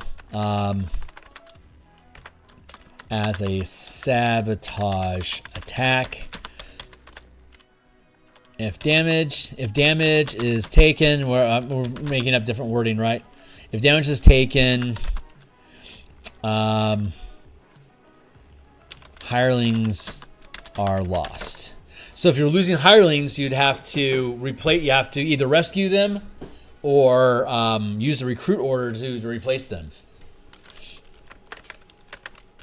Must adventure must rescue or replace. As an adventure, or replace them as a recruit order to repair the points. There, that works. So if you lose like 6 points and you have 30 points, that would put you at as like a 4th rank facility. If you have 30 points and you lose 4 of them, then you could have 4 of them that could shut down a single facility, or it could degrade 3 other facilities by 1 rank, or you could degrade 2 facilities by 2 ranks. The DM gets to choose which facilities are damaged because you don't have any hirelings there. The facility's shut down, like they were talking about above.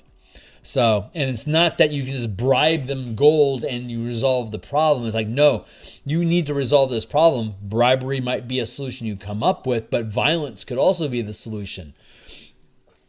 So like just, or whatever. There could be a lot of different ways for you to run the adventure to get what you want back. Hey, what's up? Oh yeah, right on. Yeah.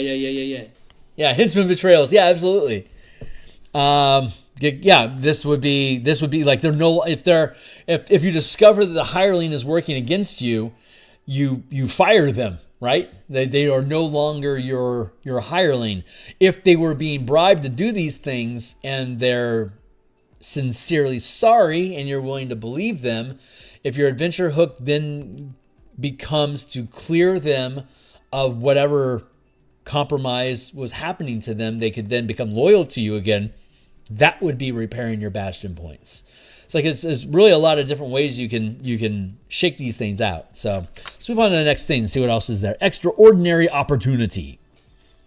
Your bastion is given the opportunity to host an important festival or celebration.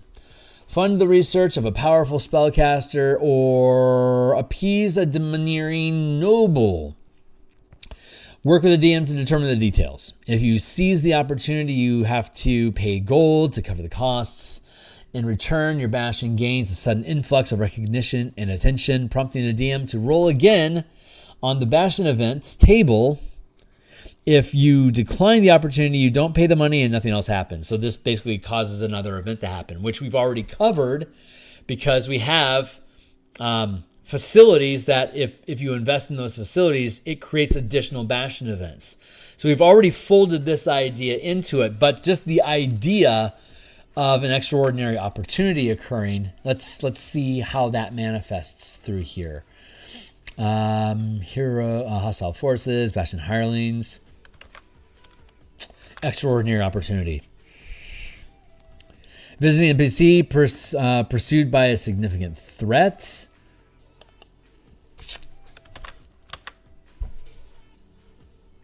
No, not specifically. Let's work from the top and down. Rival bastions is bankrupting.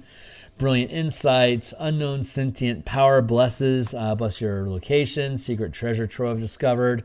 Clever solution grants free bastion die. Rift opens leading to adventure to an unknown location. Friendly monster seeking alliance refugee provides one bastion. Wait, okay, hold on.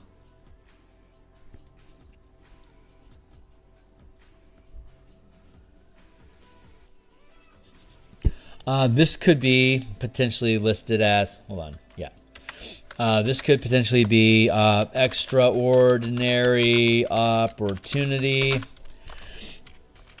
Gain that many temporary bastion points. This could be, let's not for now. Unknown sentient power blesses your bastion to ignore one complication of your choice. Secret treasure, clever solution, grants free bastion die. Specialist offers one additional order per turn if sustained as an ally. That would be an extraordinary opportunity.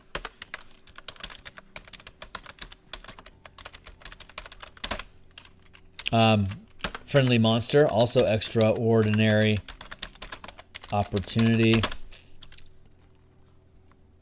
Offers services as standing army, another extraordinary opportunity. I'm seeing a trend throughout this middle band here. Opportunity. High Renown offers resources and adventure hooks. Yeah, this would also be extraordinary opportunity.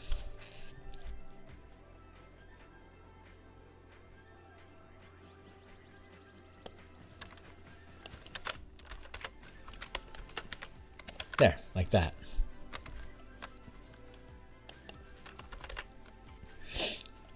Very good. And it's where's issues delayed by weather. Okay. I think that resolves the extraordinary opportunity. Friendly visitor. Friendly visitors come to your bastion seeking to use one of your special facilities. They offer some gold for the use. For example, a knight might want your smithy to replace a horseshoe or repair a damaged weapon. Sages might need your arcane study. It doesn't interrupt anything, but it introduces some... Sorry, I'm a little tired. Friendly visitors. This would classify as friendly visitors. I don't mind having more than one thing stacking up here. We're just looking for, you know, ideas and trends and stuff.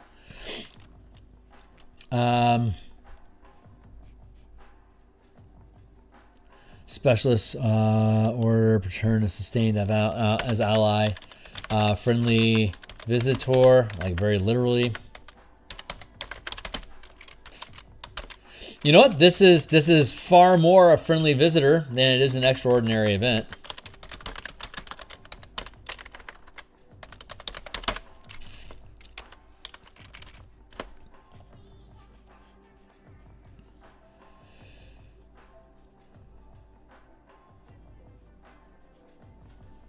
This would be an extraordinary opportunity, but it could also be a friendly visit. No, because they're not really, they're offering us resources, but they're not recruiting on. So I'm going to call it extraordinary opportunity because they aren't actually recruiting.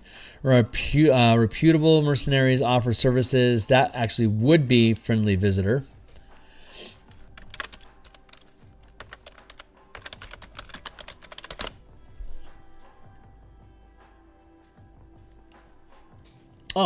Rival seeks partnership. That would be an extraordinary opportunity.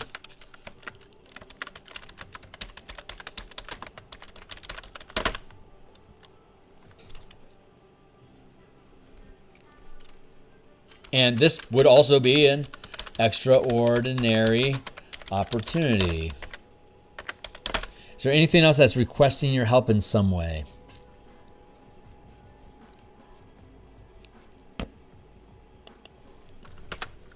Also, extraordinary opportunity. Specialist offers one additional order per turn if sustained as an ally. That would be friendly visitor. So we're seeing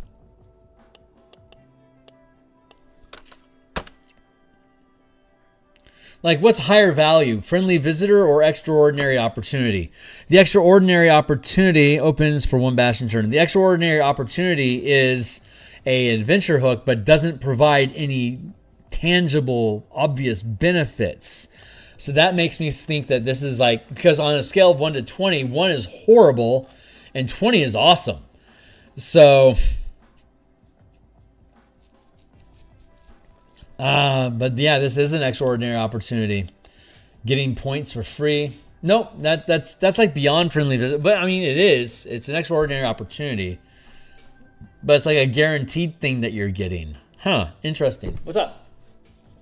What about a local noble coming to your bastion and insisting on immediate use of capabilities and services and resources, potentially bringing a battle or war to your doorfront? Unsavory creature requests help and offers adventure hooks. That would fall underneath. Technically, I label that as a criminal hireling, but that I think would be on point with what you're talking about. Hostile forces isolate your bastion. Could be the war fallout. Local government or hostile forces sabotage or loot bastion points from your facility. That can be framed as as basically seizing use of your facility. I think that stands inside here. I think that exists. Clever solution grants free bastion die. What I want to do is I want to go through and see how, basically what we're doing is we're seeing how each of these exist inside the system we already did, or what do we need to change about the narrative of the Bastion campaign books so that these things still exist inside of them, even if they're not like specifically called out. Like we could put in parentheses friendly visitor, or like in parentheses guest. Oh, a guest. A friendly guest comes to, what's the difference? Use one of your facilities. A friendly guest comes to stay at your bastion. Determine the guest by rolling. The guest is an individual of great renown who stays for 7 days. At the end of the 7 days, the grant gives you a letter of recommendation. While avoiding persecution for their beliefs and crimes, they depart after 7 days, but not before departing, giving you a letter of recommendation, give you some gold. The guest is a mercenary, giving you 1 additional bastion defender. So that's an extra guard. The guest is a friendly monster, such as a brass dragon or Trent. If your bastion is attacked while the monster is your guest, it defends your bastion and you lose no bastion defenders. The monster leaves after it defends your bastion once or when you send it away. Maybe all these don't directly translate over. Guest, friendly monster. Friendly visitor, also known as guest.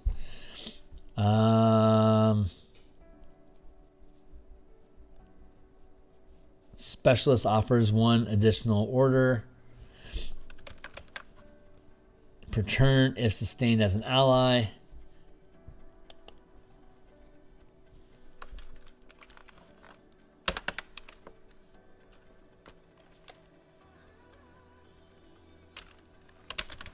Guest. All of these could be framed as, there's so little mechanical difference between the two of these. It's just a matter of duration. I guess friendly visitor would be like temporary bastion points.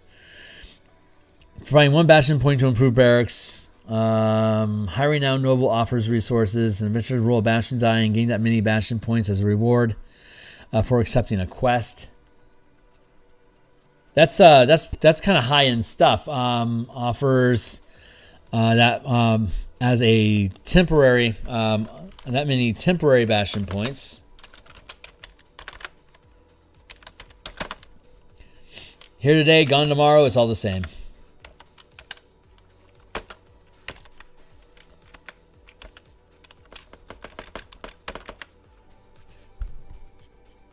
Yeah, this is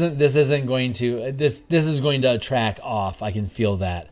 But I want to go through these things to see how it plays out. Roll a bastion die equal to your bastion and gain that many temporary points until the next turn.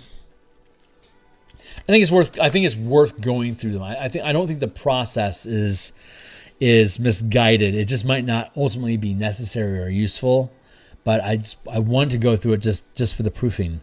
One of your bastion's special facilities loses its hirelings. The cause of their departure is up to you. But the hirelings are replaced at no cost in it. Yeah, they just get swapped out, so it's like it might be an adventuring hook. Lost hirelings.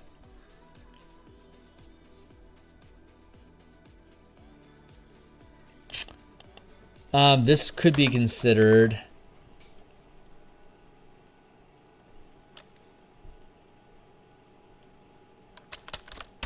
guest, maybe. Becomes compromised. Yeah, this would fall under lost hirelings as well.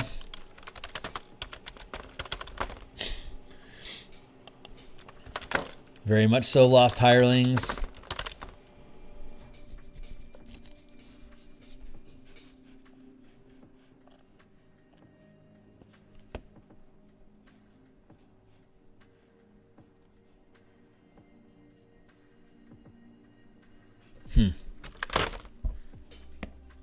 Magical discovery. Your hirelings discover or accidentally create an uncommon magical item of your choice at no cost to you. It's free shit. The magic item must be a potion. That's not significant. A potion or scroll. That's not a big problem. Brilliant Insight. Secret treasure trove discovered. Plans one and order grants free research order next turn or plans for one magical item. Magical discovery. Clever solution. This could also be considered a magical discovery.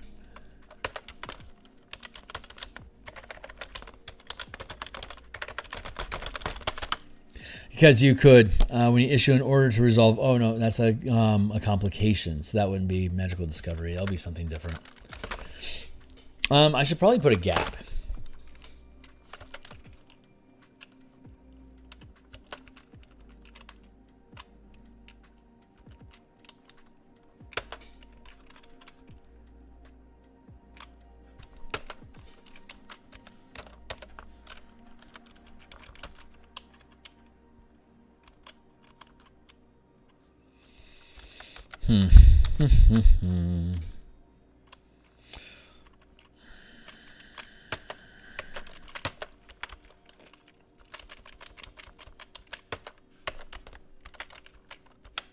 There. All right. And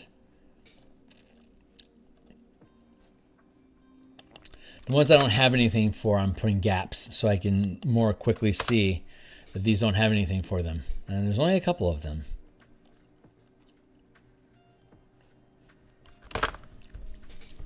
Refugees, a group of 2d4 refugees fleeing from a monster attack. A natural disaster or some other calamity seeks refuge at your bastion. If the bastion lacks a basic facility large enough to house them, the refugees camp right outside the bastion. The refugee offer gold as payment. They stay until you find them a new home or hostile forces. Actually, I mean, they could just buy a hotel and stay there for as long as they want. But yeah, sure, you can do it this way too. Unknown sentient power blesses your bastion. Clever solution. Unknown sentient power blesses you. Friendly monster seeking alliance refuge. That's kind of refugee. Phil, yes. Have you thought about doing YouTube memberships as you do these long form and detailed videos? They are great stuff. They are great stuff. Thank you. That's very kind. I don't qualify for YouTube memberships yet. I guess I could do that. I need to learn about all these things. I've only just passed 500 subscribers and 3,000 hours. So I will get access to super chats and a Shopify shopping channel underneath my video where I can put a bunch of stock art in, which will be fun. Yeah, I'll have to, I think I can do membership stuff when I hit 4,000 hours and 1,000 subscribers. So I honestly, no, I haven't thought about it because it's not something I can consider yet. I might decide to have plans to do that, but I haven't taken it seriously as a serious question yet. Yeah. Thanks for asking. You're very kind. Clever Solutions grant free Bastion die when you issue. No, that's not going to be a refugee. Request for aid. Your Bastion is called on to help a local leader. Perhaps there's search for missing person or brigands are plaguing the area. If you help, you must dispatch one or more Bastion defenders. Roll 1d6 for each Bastion defender you send. If the roll is 10 or higher, the problem is solved, and you earn.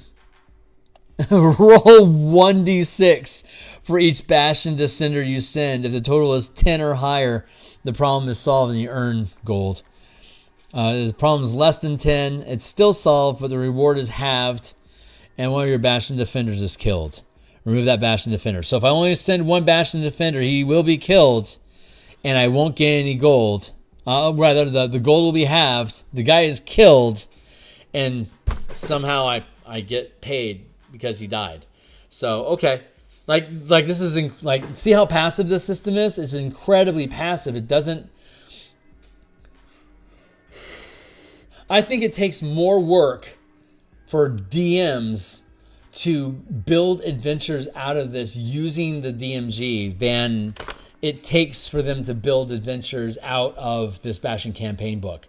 This Bastion campaign book is more information to absorb, but it's designed to teach a style of play that is bleeding away from D&D because of WotC's tenure.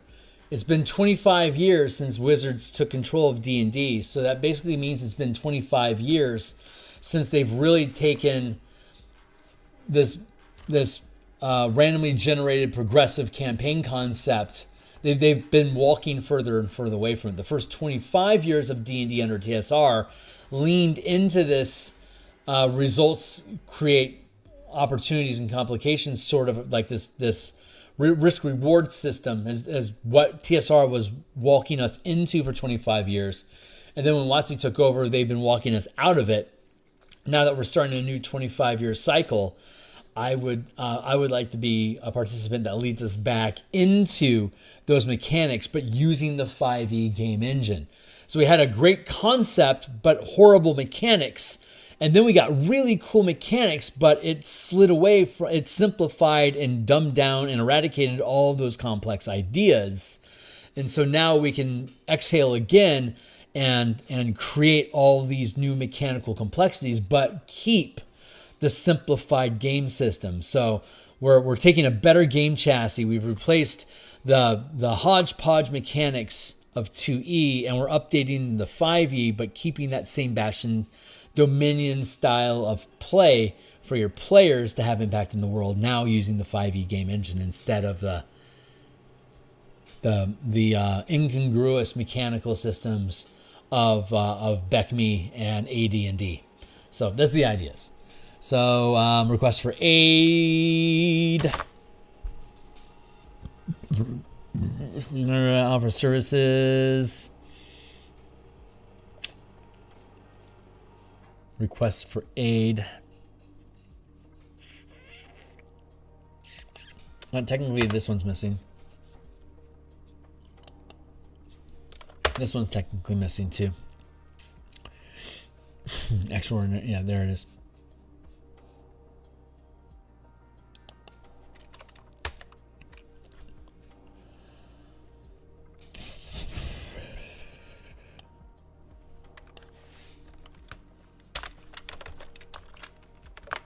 Like that.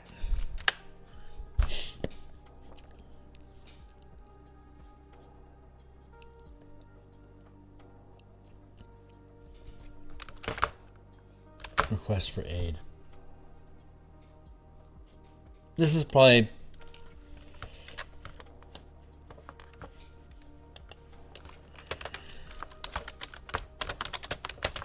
here.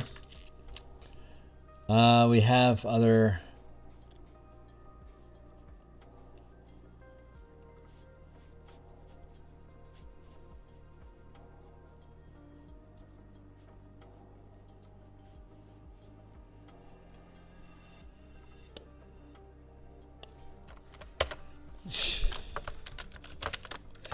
as a reward for taking a quest.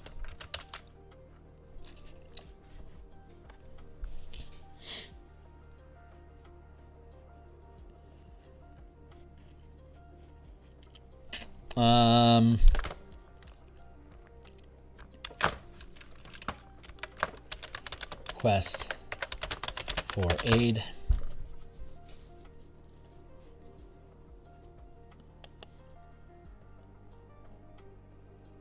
Yeah, okay. What's next? Treasure. Your Bastion acquires an art object or magical item determined by rolling on the table below, and then roll a specific table on Chapter 7. How the Bastion acquires the treasure is up to you. It might represent an inheritance, a gift, blah.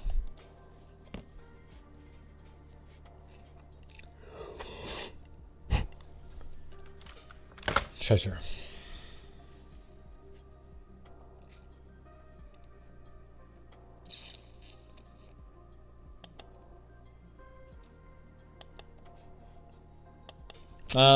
This probably qualifies. Treasure. It's basically a boon. Clever solution grants free Bastion die. We'll call that treasure. Order issued are delayed by weather.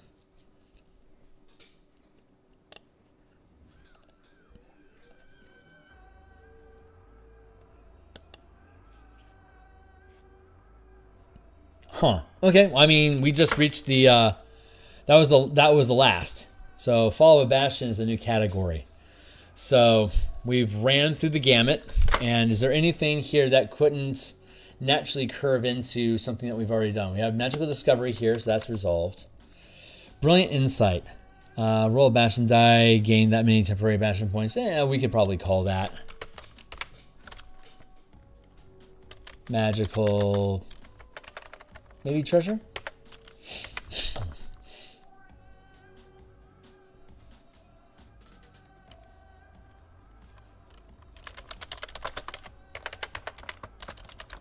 One or the other, perhaps?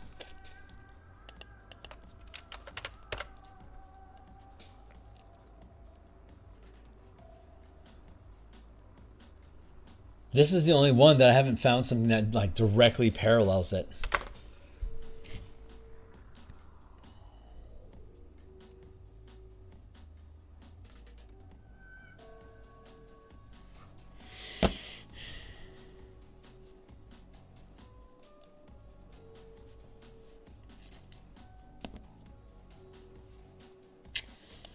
Local government or hostile forces sabotage or destroy.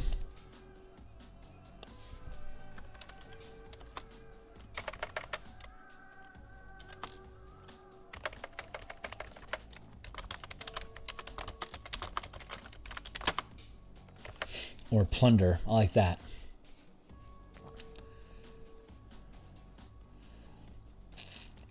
Hostile forces isolate your bastion.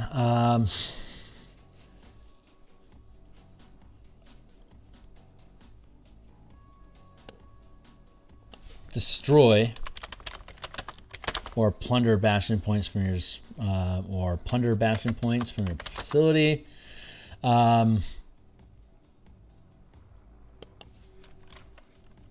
Government or hostile forces sabotage facilities or assassinate hirelings.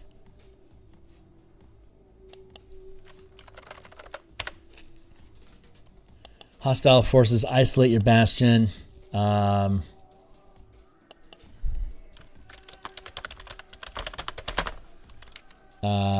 Or blockade your bastion.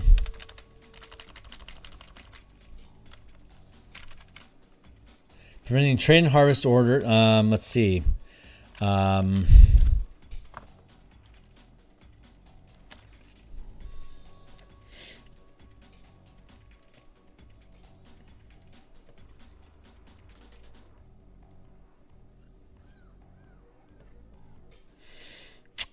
Let's see. What I'm thinking is that this is going to erode the lifestyle because you can't export anything, so you can't gain any wealth. But the maintain order is something that you preventing trade and harvest orders.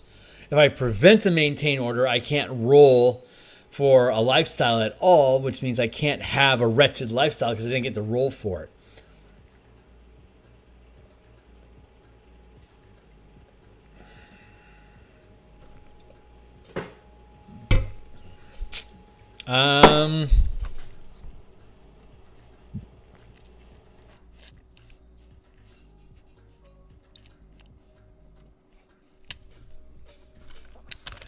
Roll, maintain.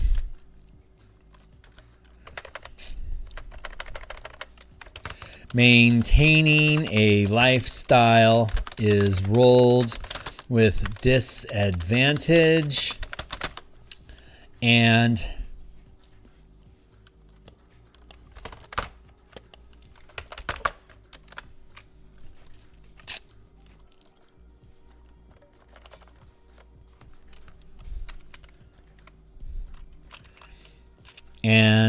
you cannot issue trade or harvest orders. That's your that's your problem. That's a good problem.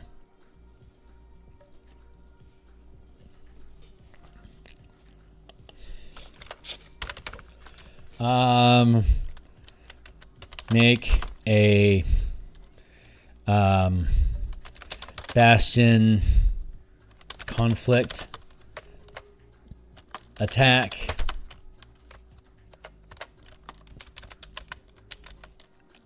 warfare attack against the Bastion. In this instance, it would be make a Bastion sabotage attack against the Bastion.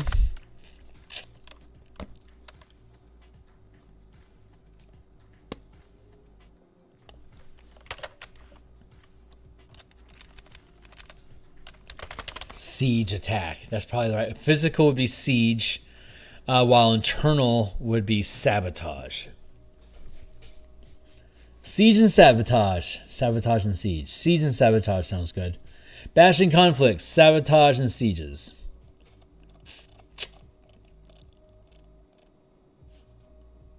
There we go. Sieges and sabotage.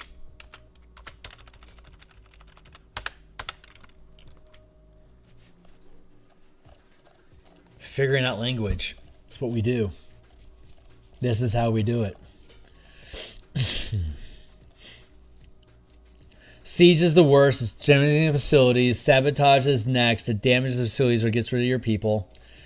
Government or hostile forces blockade your bastion. That is a attack siege.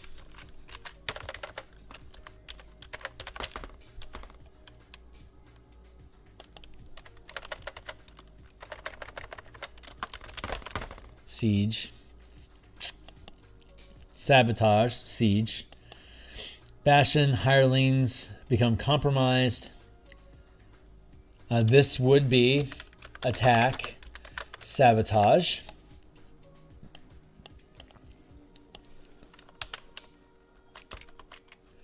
Let's see. Bastion hirelings become compromised.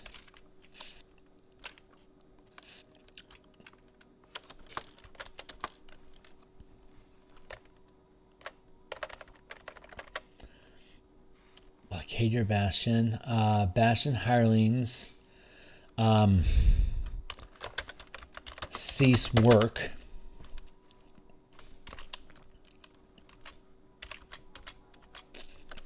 Make a Bastion sabotage attack against the Bastion.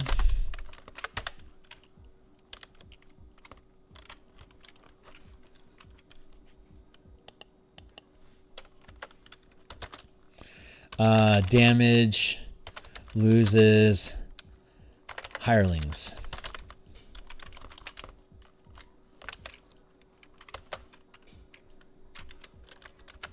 Well, yeah, that's still. Maintaining a lifestyle is roll with disadvantage, and you cannot issue trade or harvest order. Bastion hirelings cease work. No, I don't want.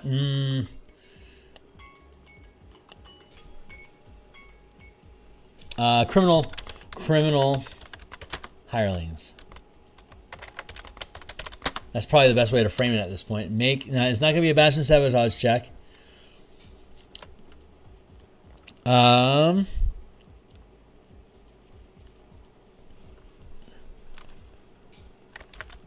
Recruiting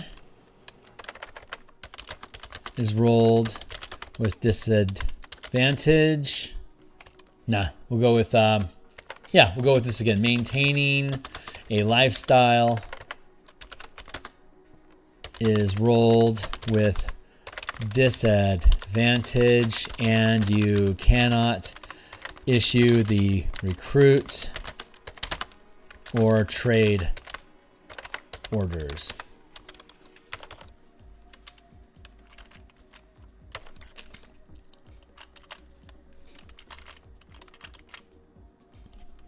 Hold on.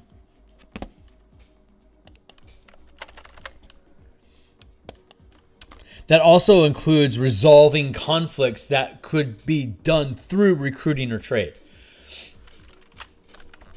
Harvest or trade orders.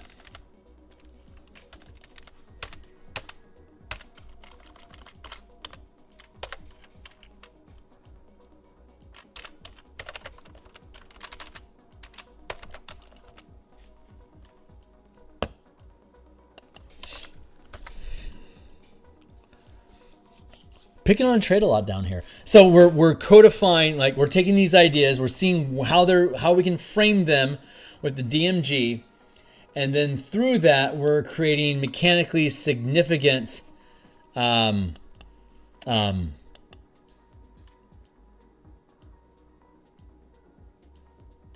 word I'm looking for is a significant mechanical impact on your facilities as a result of this thing. It's either going to give you something good or bad, or just creates an opportunity for your characters to adventure, which I guess is neutral. Higher is good, lower is bad. One of the ideas is that the higher ranked Bastion you are, like you could roll Bastion dice instead of a D20, and like have like really common, easy, like simple things be like like on a scale like 1 to 4 positive or negative, and then have them ramp. Like a 5th ranked Bastion rolls a D12. So like really big gains and really big losses are like 11 and 12, while 4th rank can hit a 10, that'd be like 9 and 10, bad and good. And then 3rd rank would be 7 and 8, would be bad and good. And then 2nd rank would be a D6, which would be bad and good. And then you'd have a D4 for 1st rank, very simple things, which would be like 1, 2 is bad, 3, 4 is good.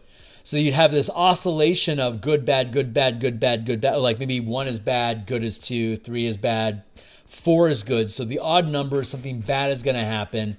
And on the even numbers, something good is going to happen. And depending on the rank of your Bastion, the more radical those things could become. While the same list, a lower size die can't hit those high benchmarks.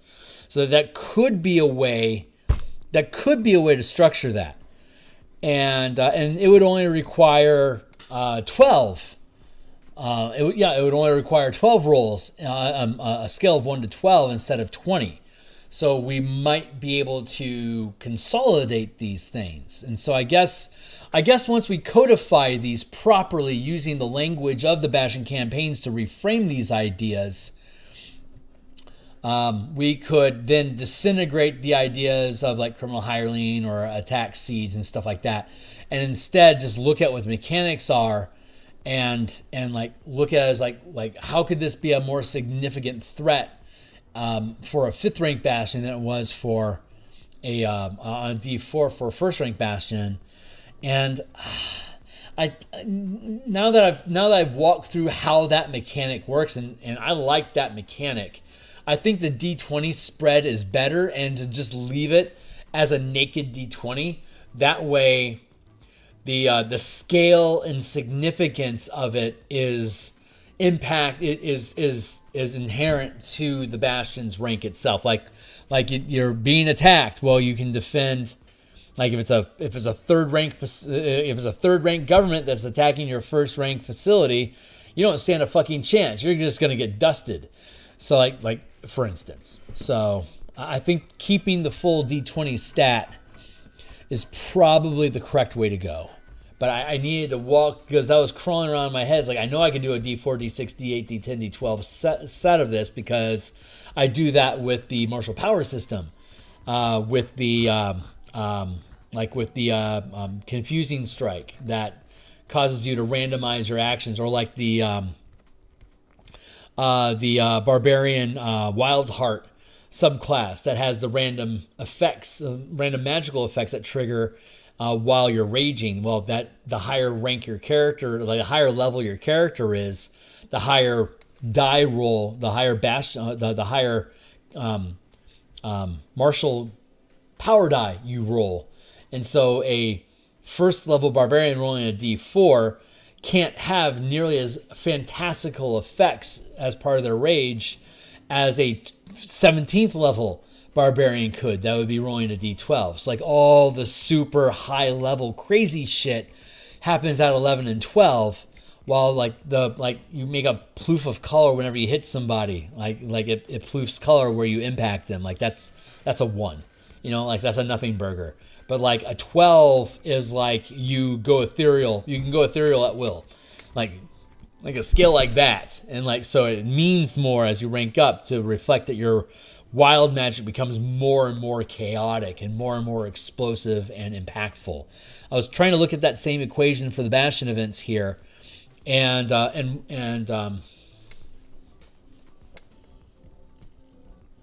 while the structure exists and the logic is there, I think the best value for the product is to leave an open plate that the DM can then think about what would this threat feel like at a low rank versus a high rank. How does that change when you're a mom and pop shoe shop versus running a trans-dimensional trade company, right? Your problems are going to be at different scales in these two examples.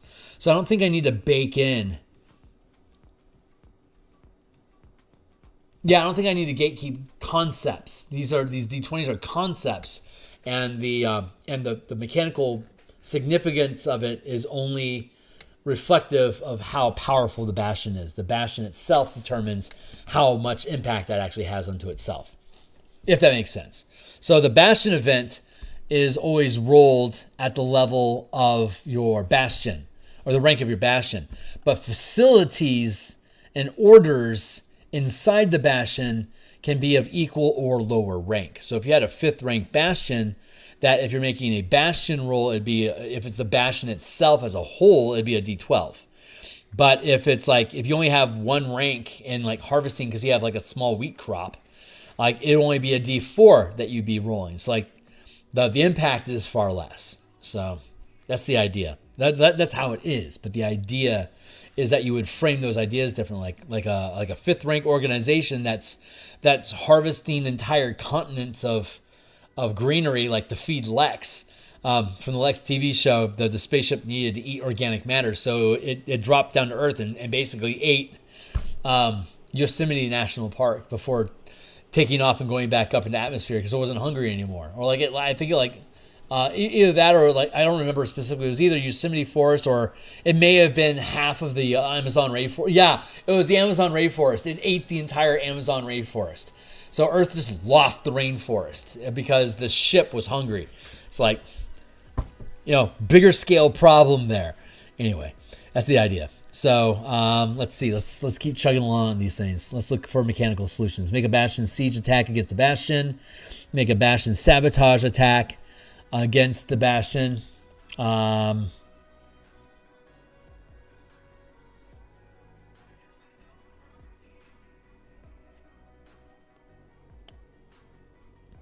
I think I can simplify that language, but no, make a Bastion. Antagonists. Antagonists siege your Bastion. Antagonists sabotage your Bastion. Like that.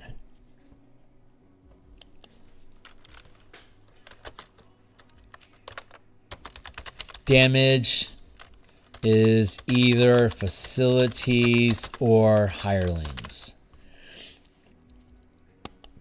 Comma. Damage is to facilities. Maintain a lifestyle. Maintaining lifestyles roll with disadvantage, and you can't, like, you normally don't have any advantages or disadvantages on these rolls. We've really avoided those on purpose. But when you're being impacted in some way, granting advantage or disadvantage might be a good way to distinguish the Bastion events from other things. And these Bastion events are modifying, now that we're going through this process, the Bastion events in some instances are modifying how you resolve your complication rolls. Like you get extra dice, or you can roll with advantage, or you have to roll with disadvantage, whatever.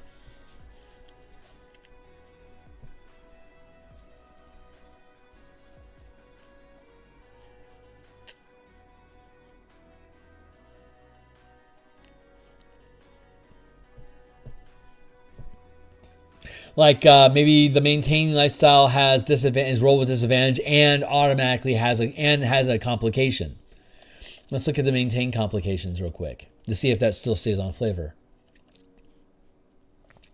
Bastion facilities are damaged or sabotaged by monsters. Unnatural streak of bad luck caused by curse or blight magic. Your Bastion's inventory is robbed of sundries and materials. Hirelings are kidnapped.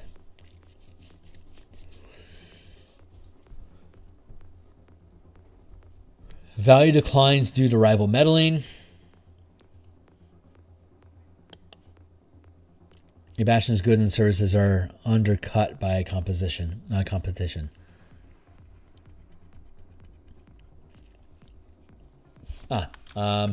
Your Bastion's goods and services, goods and service value declines due to rival meddling, due to rival sabotage.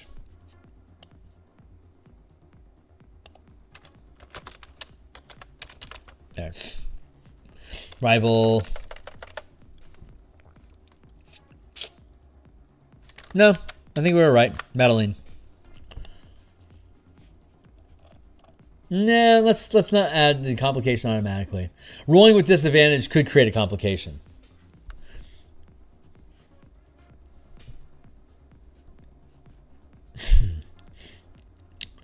Okay, let's go back up.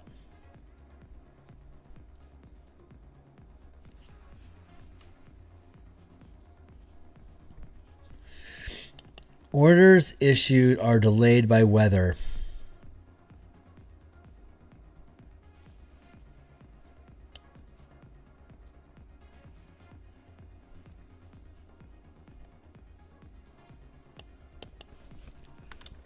Or other natural phenomenon.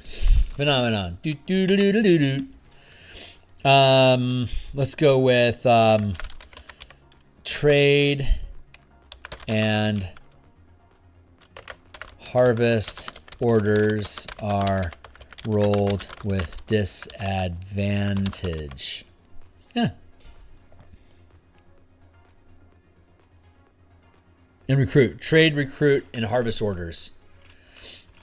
Yeah, that's the way to do it. Harvest, recruit, and trade orders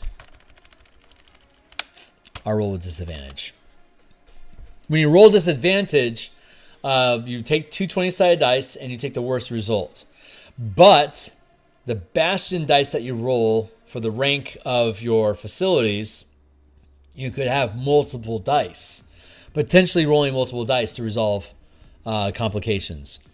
So if this disadvantage causes a complication, you could have facility that'll allow you to roll multiple dice. And if the solution isn't harvesting, trade, or recruiting, then you won't be at disadvantage. But if one of your solutions, this is the orders. Orders are not only things that you want to do proactively, but it also includes how you're resolving your complications. Like if you know, like if you have a complication that comes up and the complication is recruitment involved, and you know that this turn you are at disadvantage on recruiting, you might decide to make that your adventure, so that you can avoid having to roll a recruitment roll, a recruiting or issuing a recruit order to resolve a problem. Like this sculpts, like, do we want to roll with disadvantage and potentially have the problem escalate? Because if you fail a complication, it becomes a new kind of complication and escalates the threat. If it was only a DC 10 to resolve it and you botch it, it becomes a 15. And if it gets to a point where it's impossible for your team, like if it scales up to a 30, and you're only rolling a D20 plus a D6 plus a plus 2, it's impossible for you to hit a DC 30. At that point, it has to become an adventure.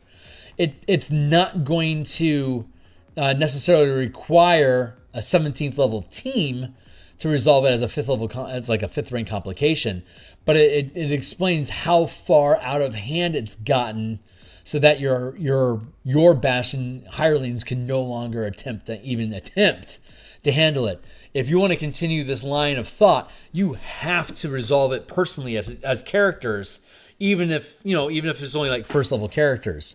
It's as soon as you take over as an adventurer, it snaps back to its original rank of difficulty, so it becomes a CR that's comparable to where your characters are actually at. So there you go. Yeah. So I like that as an order. And I can start removing these I could probably remove these demarcations, but I don't want to. Unsavory creature requests help, offers adventure hooks. I'm going to swap these. I feel like 6 and 7. I feel like 6 is better than 7, even though the character is unsavory. They're offering you something, so that's good. Meanwhile, the visiting NPC, while the NPC might be good, they are guaranteeing bad news. Something is pursuing them that is bad. So, visiting NPC pursued by significant threats.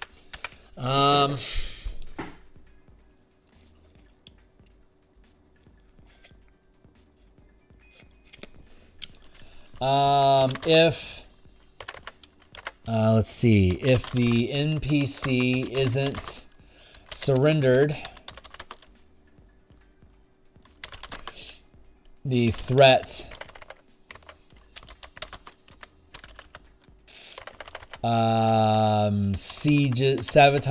sabotages, or sieges your bastion.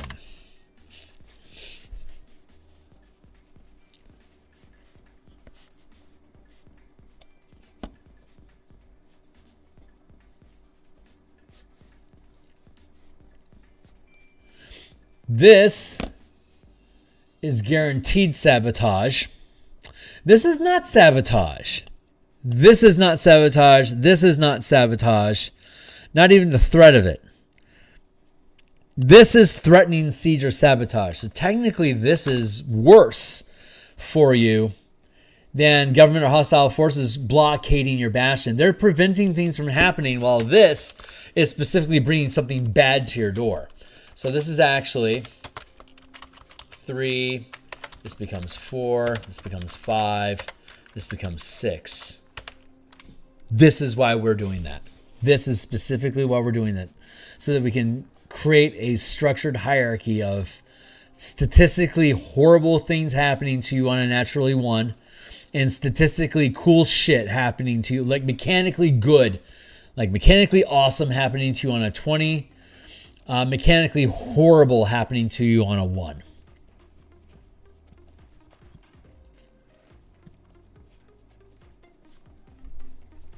Oh God, it's 9:42. Okay, so I think I need to bounce. We're going to pick up on this on Monday, and we've gotten here. So we will go continue here. No wonder I'm tired. It's getting late for a fill. I'm going to go to bed soon and get up tomorrow morning and do more Eberron art. So that's what I got planned, guys. That's it for now. So when we come back on Monday, we'll have a good... Look at that timing. We'll have a good probably 3 hours on Monday night for us to really lean into, finish up these complications, the hierarchy of these complications. We're doing really well. I'm really liking where this is going. And once we have the events resolved, we can start looking at how they frame with the complications. Or my gut is telling me before we get into complications, we're going to go up and we're going to resolve how orders actually like get real specific about what each order is capable of doing or not, so that we can properly take the events and couple them with how the orders work to see how the complications are worded, to lean into the mechanics and open up as much narrative space as we can for imagination. So that's it for now. Anyone that's catching this stream in the future or now that's not part of the team, like, subscribe, hit the bell icon. I've got a link to my Discord, free access down below. You can sharpen your knives, talk shop, throw on ideas with us if you want. I'll be back tomorrow morning, as I do Monday through Friday. I work on artwork for the Eberron adventure that we're publishing on DMsGuild. And tomorrow's Friday, so Friday at lunchtime, probably around 12:30-ish, Seattle Pacific specific time zone. Probably around that time, we're going to be we're going to work on the new version of the Artificer. We've already done the Cartographer, and we finished the Artillerist on Tuesday. So this Friday we will do the Armorer. So it's got the 3 mechas, like the 3 Iron Man suits, the Hulkbuster, the Stealth suit, and the Blaster suit. We're going to look at what needs to be changed to comply with the martial power system using the new mechanics of the revised Artificer playtest version 2, and using the scaffolding that we've built with both the Cartographer and the Artillerist, using the newest version 2 mechanics of Artificer to then cascade down into the Armorer. And then Monday next week, Tuesday lunchtime next week, we'll do the